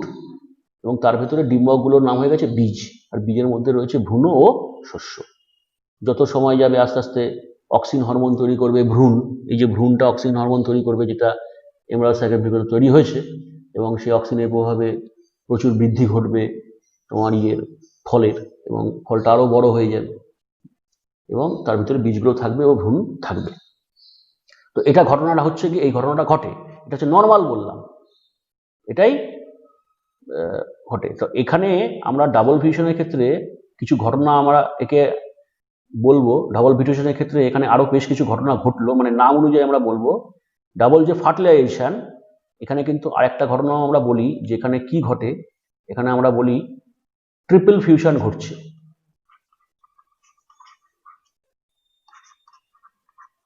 দ্বিনিষেক চলাকালীন ট্রিপল ফিউশন বা ত্রৈধ মিলন সংঘটিত হয়।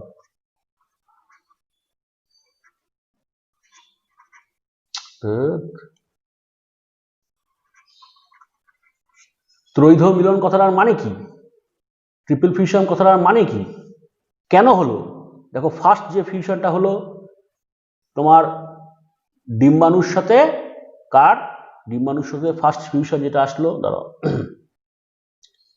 ডিম্বাণু বা এগ প্লাস কে হচ্ছে কি হ্যাপ্লয়েড গ্যামেট, পুং গ্যামেট, সবই মানে যা, এটা হলো ফার্স্ট ফিউশন যেটা হলো। সেকেন্ড ফিউশনটা কি হলো, দুটো হ্যাপ্লয়েড পোলার নিউক্লিয়াস আছে, একটা আছে প্লাস আরেকটা আছে, এটাও হ্যাপ্লয়েড, এদের মধ্যেও কিন্তু ফিউশন ঘটলো।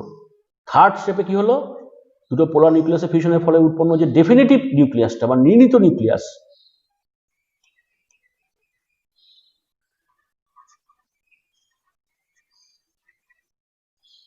তার সঙ্গে আবার এটা 2n, এটা 2n, এর আগে পর্যন্ত গুলো সবই n ছিল।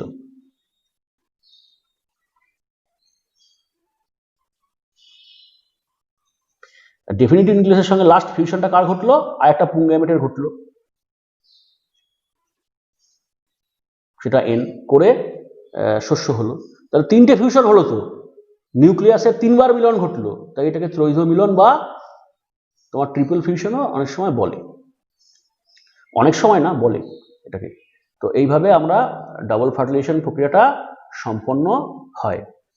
তো ডাবল ফার্টিলাইজেশন প্রক্রিয়ার ছাড়া একটু ব্যতিক্রম হয়, সেই ব্যতিক্রমটা বলে আজকের মতো মোটামুটি শেষ করে দেবো। 7:53 বাজে, 8টার সময় শেষ করে দেবো, করে কালকে আবার 2:30টার সময় পড়াবো। হ্যাঁ বলো। যাই হোক, হ্যাঁ হ্যাঁ ঠিক আছে, শোন, তো তোমার সাউন্ড অফ কর, সাউন্ড অফ কর।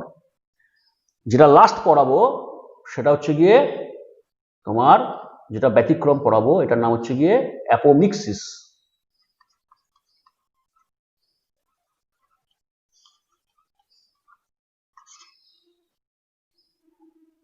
অ্যাপোমিক্সিসটা আবার কি? এটা ব্যতিক্রম। অ্যাপোমিক্সিস কথার অর্থ নিষেক হলো না।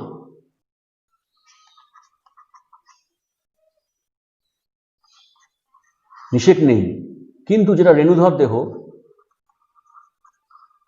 রেণুধর দেহ কথাটা মানে যেটা মেন উদ্ভিদ, ওটা তো রেণুধর, ওটা তো রেণুধরই, তার থেকে কিন্তু অপত্য উদ্ভিদ তৈরি হয়ে গেল।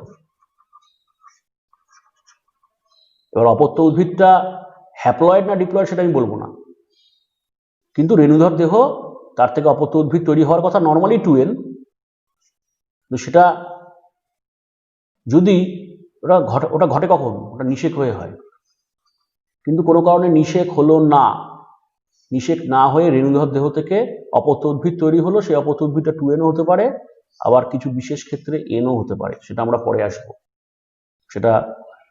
পরে আসবো কিভাবে হয়।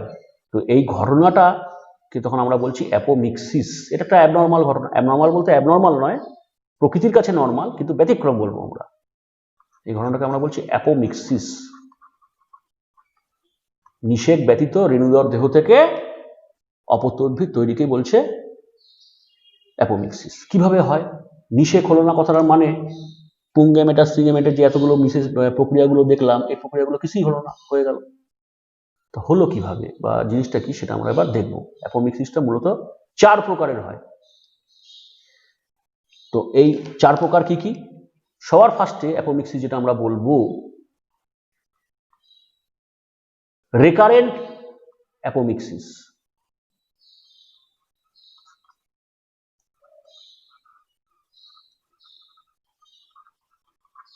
চার প্রকারের হয়। রেকারেন্ট অ্যাপোমিক্সিসটা কি? এখানে দেখো স্ত্রীরেণু মাতৃকোষ আছে রেকারেন্টের ক্ষেত্রে, স্ত্রীরেণু মাতৃকোষ আছে বা মেগাস্পোর মাদার সেল আছে, নিউসেলাসের মধ্যে। আমি ছবিটা আঁকছি, নিউসেলাসের ছবিটা আমি আঁকবো না, আমি স্ত্রীরেণু মাতৃকোষ যেটা নিউসেলাসের মধ্যে ছিল 2n, মেগাস্পোর মাদার সেল যেটা ছিল,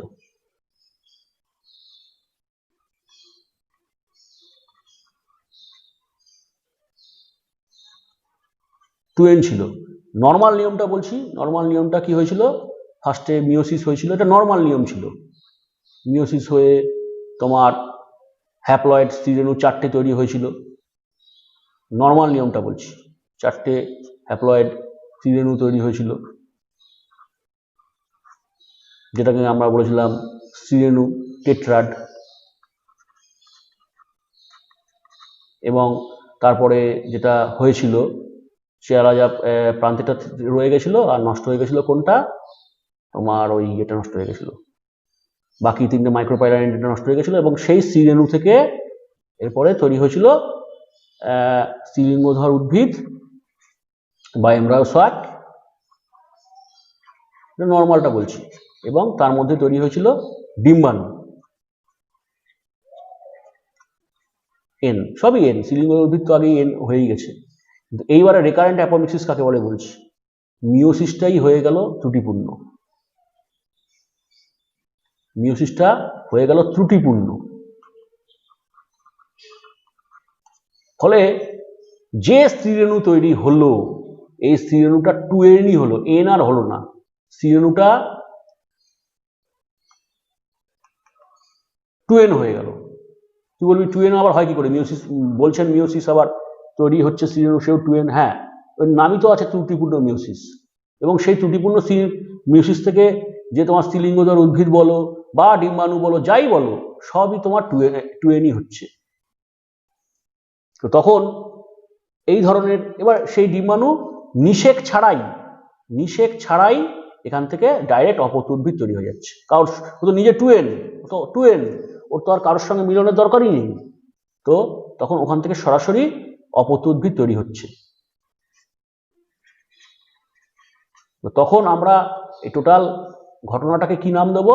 এই টোটাল ঘটনাটার নাম দেবো রেকারেন্ট অ্যাপোমিক্সিস। এক কথায় যদি আমরা সংজ্ঞাটা বলি, সংজ্ঞাটা হচ্ছে গিয়ে যখন মেগাস্পোর মাতৃকোষ থেকে ত্রুটিপূর্ণ মিওসিসের ফলে ডিপ্লয়েড ডিম্বাণু তৈরি হয় এবং সেই ডিপ্লয়েড ডিম্বাণু থেকেই অপত্য উদ্ভিদ তৈরি হয়ে যায় নিষেক ছাড়া, তখন আমরা ঘটনাটাকে বলি রেকারেন্ট অ্যাপোমিক্সিস।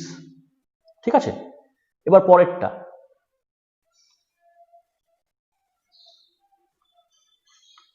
নন রিকারেন্ট অ্যাপোমিক্সিস।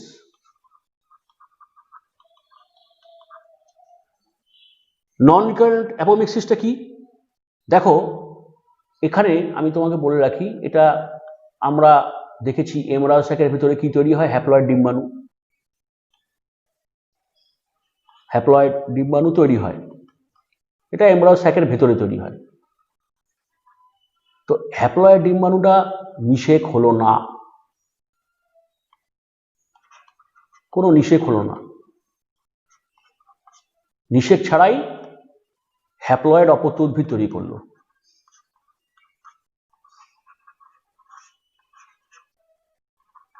তখন আমরা এই ঘটনাটাকে বলবো নন রিকারেন্ট অ্যাপোমিক্সিস।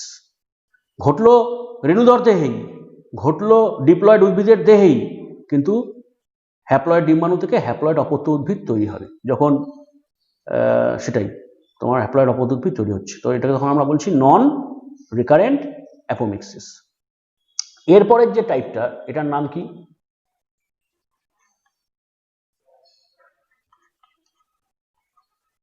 অ্যাডভেন্টিটিভ অ্যাপোমিক্সিস। এটা আবার কি?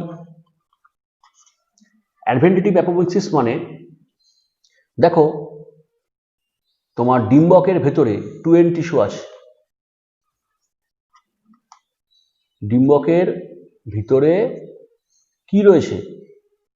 ডিম্বকের ভেতরে রয়েছে টুয়েন বা ডিপ্লয়েড কলা।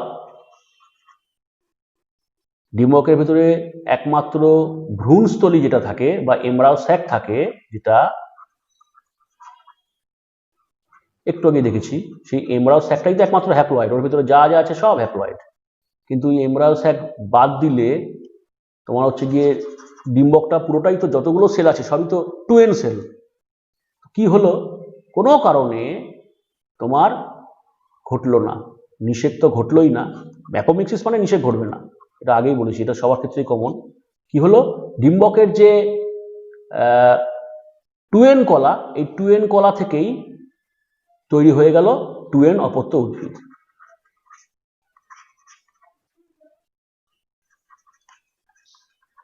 তো তখন আমরা এটাকে বলবো, এখানে কিন্তু তোমার এমব্রায়ো স্যাক কোনো অংশগ্রহণই করেনি, ডিম্বাণু অংশগ্রহণই করেনি।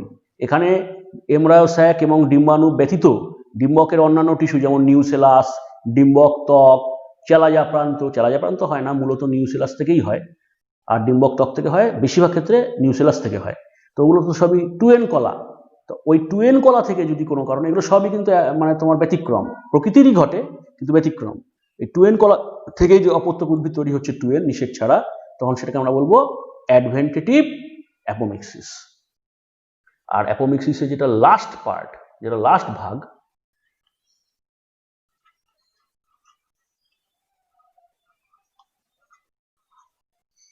Vegetative apomixis. ভেজিটেটিভ অ্যাপোমিক্সিসটা কি? এটা আমাদের কাছে খুব কমন, আমরা ছোটবেলা থেকেই পড়েছিলাম যে অঙ্গজনন হয়, অঙ্গজনন তোমার হচ্ছে, অঙ্গজননের যেমন বুলবিল তৈরি হয়,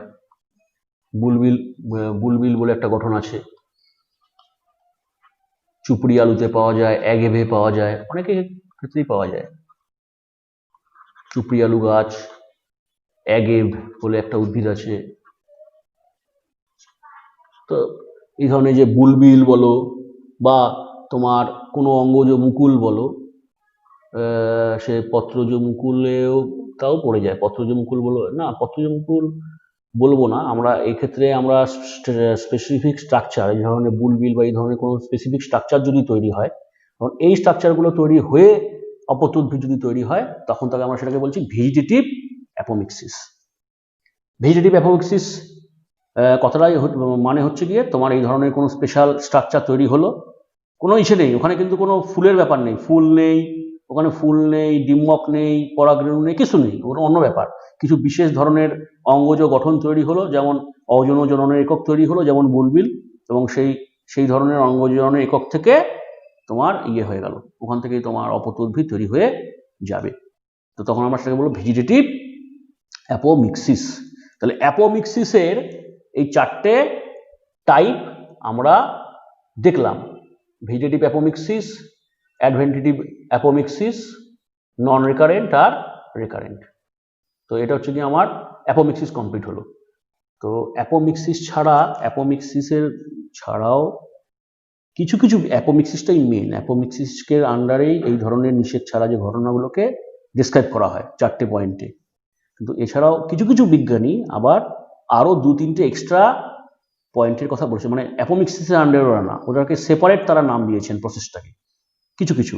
যেমন একজন বিজ্ঞানী, তার ক্ষেত্রে আমি তোমায় বলি, তিনি একটা বিশেষ ঘটনাকে নাম দিয়েছেন অ্যাপোস্পোরি।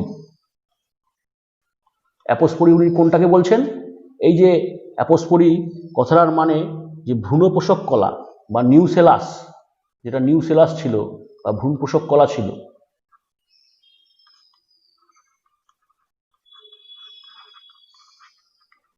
ডিপ্লয়েড কলা, তার থেকে যদি অপত্য উদ্ভিদ তৈরি হয়ে যায় নিষেক ছাড়া, সবই নিষেক ছাড়া কথা আমি আর লিখবো না, নিষেক ছাড়া যদি অপত্য উদ্ভিদ তৈরি হয়ে যায়, তখন সেটাকে ওই বিজ্ঞানী বলছেন, ওনার মতে আর কি, সেটাকে উনি নাম দিয়েছেন অ্যাপোস্পোরি। তো অ্যাপোস্পোরির ক্ষেত্রে আমরা তোমায় যেটা বলি, ক্ষেত্রে যেটা অ্যাপোমিক্সিসের আন্ডারে আমরা একটা কোন পয়েন্টে পড়লাম? অ্যাপোমিক্সিসের আন্ডারে আমরা এটা পড়লাম অ্যাডভেন্টেটিভ অ্যাপোমিক্সিসের আন্ডারে। তবে অ্যাডভেন্টেটিভ অ্যাপোমিক্সিসটা কি, একটু ব্রড, ওখানে নিউসেলাস থেকে আসতে পারে, ডিম্বক ত্বক থেকে আসতে পারে, বিভিন্ন জায়গা থেকে আসতে পারে, মানে ডিম্বকের যে কোনো 2N কলা থেকে আসতে পারে। তো যিনি অ্যাপোস্পোরির কথা বলেছেন, অ্যাপোস্পোরিটা স্ট্রিক্টলি বলেছেন নিউসেলাস থেকে যদি আসে নিষেক ছাড়া, তখন ওটাকে বলছে অ্যাপোস্পোরি। ঠিক আছে, এটাকে আরেকটা নামও দিয়েছে সোমাটিক অ্যাপোস্পোরি। হ্যাঁ, যাক, এরপরে যেটা আসছে আরেকটা হচ্ছে অ্যাপোগ্যামি। এগুলো কিন্তু সব আলাদা আলাদা বিজ্ঞানী একটু অন্যরকম ভাবে ব্যাপারটা দিচ্ছেন। অ্যাপোগ্যামি কোনটাকে বলেছেন? অ্যাপোগ্যামি হচ্ছে যেটা এমব্রায়ো স্যাক আছে বা স্ত্রীলিঙ্গধর উদ্ভিদ আছে, একটু আগে যা বললাম, তার মধ্যে তো ডিম্বাণু আছে। এমব্রায়ো স্যাকটা পুরোটাই এন, ডিম্বাণু নিজে এন, ডিম্বাণু থেকেই তো জাইগোট বা ভবিষ্যতের উদ্ভিদ তৈরি হয়। উনি কি বললেন, যদি এমব্রায়ো স্যাকের যে ডিম্বাণু অংশগ্রহণ করলো না অপত্য উদ্ভিদ তৈরিতে, এমব্রায়ো স্যাকেরই অন্যান্য কোনো গঠন বলতে কি কি পড়ছে? অন্যান্য গঠনের মধ্যে পড়ছে তোমার হচ্ছে সাইনার্জিড পড়ছে, অন্যান্য গঠনের মধ্যে তোমার পড়ছে হচ্ছে তোমার অ্যান্টিপোডাল সেল বা প্রতিবাদক কোষ পড়ছে। এই ধরনের যে সেলগুলো থেকে যদি কোনো কারণে, এটা তো অবশ্যই ব্যতিক্রম, ওদের থেকে যদি কোনো কারণে অপত্য উদ্ভিদ তৈরি হয়ে যায়,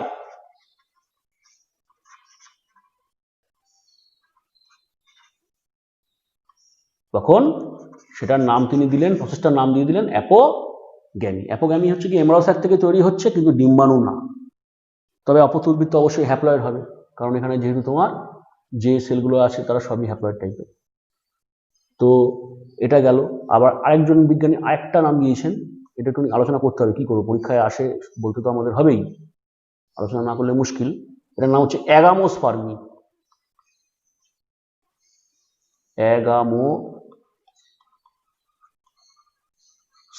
অ্যাগামোস্পার্মির ক্ষেত্রে কি হচ্ছে, অ্যাগামোস্পার্মিটা একটু তোমার ব্রড সেন্সে, মানে এটা অনেকটা অ্যাপোমিক্সিসের কাছাকাছি ডেফিনেশন উনি দিয়ে ফেলেছেন। আলাদা একজন বিজ্ঞানী আলাদাভাবে ডেফিনেশনটা দিয়েছেন। উনি বলছেন অ্যাগামোস্পোরি কথার অর্থ তোমার গ্যামেট উৎপাদন হবে না। যদিও আমরা অ্যাপোমিক্সিসে দেখেছিলাম গ্যামেট উৎপাদন হতেও পারে, গ্যামেট উৎপাদন হবে না, নিষেক হবে না। এই দুটো ঘটনা ছাড়া যদি কোনো কারণে গ্যামেটও হলো না, নিষেকও হলো না, এই দুটো ছাড়া যদি কোনো কারণে তোমার হচ্ছে গিয়ে ডাইরেক্ট রেণুধর উদ্ভিদ থেকে যদি তোমার অপত্যুদ্ভিদ তৈরি হয়ে যায়, তখন সেটাকে বলছে অ্যাগামোস্পার্মি। অ্যাগামোস্পার্মিটা ওই অ্যাপোমিক্সিসের মধ্যেও কিন্তু ঢুকে আছে। আমরা তো দেখেছি অ্যাপোমিক্সিসের মধ্যেও এমন টাইপ আছে যেখানে বুলবিল তৈরি হয়েছে, ওই গ্যামেট উৎপাদনও হয়নি, কিছুই তো হয়নি, তো যেটা কিনা ভেজিটেটিভ অ্যাপোমিক্সিস। তো যাই হোক, তা অন্যান্য দেখেছি গ্যামেট উৎপাদন ছাড়া তোমার ইয়েটা দেখেছি, হ্যাঁ, যেটা তোমার নন রিকারেন্ট, তো এই অ্যাডভেন্টিভ দেখলাম, ওখানে তো ডিম্বাণু ছাড়া গ্যামেট ছাড়াই হয়ে গেল ভ্রূণস্থলীর অন্যান্য কোষ থেকে। যাই হোক, সেটা অ্যাপোমিক্সিসের আন্ডারে যিনি ডেফিনেশনটা দিয়েছিলেন সেই ওইভাবে বলেছেন। আবার অ্যাগামোস্পার্মিতে উনি আবার এইভাবে বলছেন, পুরো ব্যাপারটাকে একসঙ্গে অন্যভাবে বলছেন। উনি বলছেন যে গ্যামেট যদি না হয়, নিষেক যদি না হয়, পুরোটাকে আমরা তখন অ্যাগামোস্পার্মি বলবো। আর লাস্ট যেটা, এটাই শেষ, আরেকজন বিজ্ঞানী যেটা বলছেন সেটা কি, সেটা হচ্ছে ডিপ্লোস্পোরি। ডিপ্লোস্পোরিটা আবার কি জিনিস? ডিপ্লোস্পোরি কথাটা মানে এটা তুমি একটু বলে রাখি।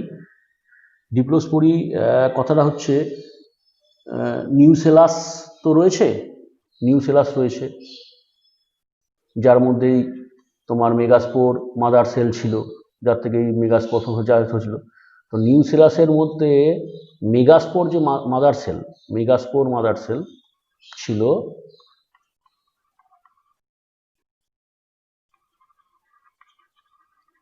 তো এই মেগাস্পোর মাদার সেল নিউসেলাসের যে অংশ থেকে তৈরি হয়, ডাইরেক্ট তৈরি হয় না কিন্তু, নিউসেলাসেরই অংশ মেগাস্পোর, কিন্তু মাঝখানে কার থেকে তৈরি হয়, মাঝখানে একজন আছে, তার নাম হচ্ছে কি আর্কিস্পোরিয়াল টিস্যু বা আর্কিস্পোরিয়াম। এই আর্কিস্পোরিয়াল টুয়েন, এটাও টুয়েন, সবই টুয়েন, এটাও তো টুয়েনই। এই আর্কিস্পোরিয়াম থেকে তো মেগাস্পোর মাদার সেল তৈরি হয় আর কি, এটা আছে, এটা আমি তোকে বলিনি। তো তারপরে মেগাস্পোর থেকে মাদার সেল থেকে তো মেগাস্পোর, যাই হোক। তো বলছে কিছু বিজ্ঞানী বলছেন যদি এই আর্কিস্পোরিয়াম, যেটা কিনা মেগাস্পোর মাদার সেল এখান থেকে তৈরি হয়, তো কিছুই হলো না, অত কিছু ডাইরেক্ট কিছু গেলই না, আর্কিস্পোরিয়াম থেকেই সরাসরি, অত কিছু না ঝামেলা করে আর্কিস্পোরিয়াম থেকেই সরাসরি অপত্য উদ্ভিদ তৈরি হয়ে গেল। এগুলো সবই হচ্ছে ব্যতিক্রম, মাঝখানে মেগাস্পোর মাদার সেল তৈরি হওয়া, মেগাস্পোর তৈরি হওয়া কিছুই হলো না, ডাইরেক্ট আর্কিস্পোরিয়াম থেকেই ডিপ্লয়েড অপত্য উদ্ভিদ তৈরি হয়ে গেল, তখন তাকে সেটাকে বলছে ডিপ্লোস্পোরি। তো এইভাবে আমাদের বিভিন্ন ভাগে ভাগ করেছে ব্যতিক্রমী ঘটনাগুলোকে। তো আমাদের সিলেবাসে বেশিরভাগ যেটা আসে, যেটা আমাদের সিলেবাসের অন্তর্গত, সেটা তোমার হচ্ছে গিয়ে, আমি তোমাকে কি বললাম, আমাদের সিলেবাসের অন্তর্গত হচ্ছে গিয়ে অ্যাপোমিক্সিস, মেনলি অ্যাপোমিক্সিস থেকেই প্রশ্ন আসে। তবে কখনো কখনো অ্যাপোগ্যামি, অ্যাপোস্পোরি ধরনের ল্যাঙ্গুয়েজগুলো ইউজ করে এসএকিউর ক্ষেত্রে, এসএকিউ বা শর্ট কোশ্চেন এগুলো থাকে যে অ্যাপোগ্যামি হয়তো কাকে বলে বা দিয়ে। তো এটা হচ্ছে গিয়ে আজকে আমার এতটাই পড়ানো থাকলো।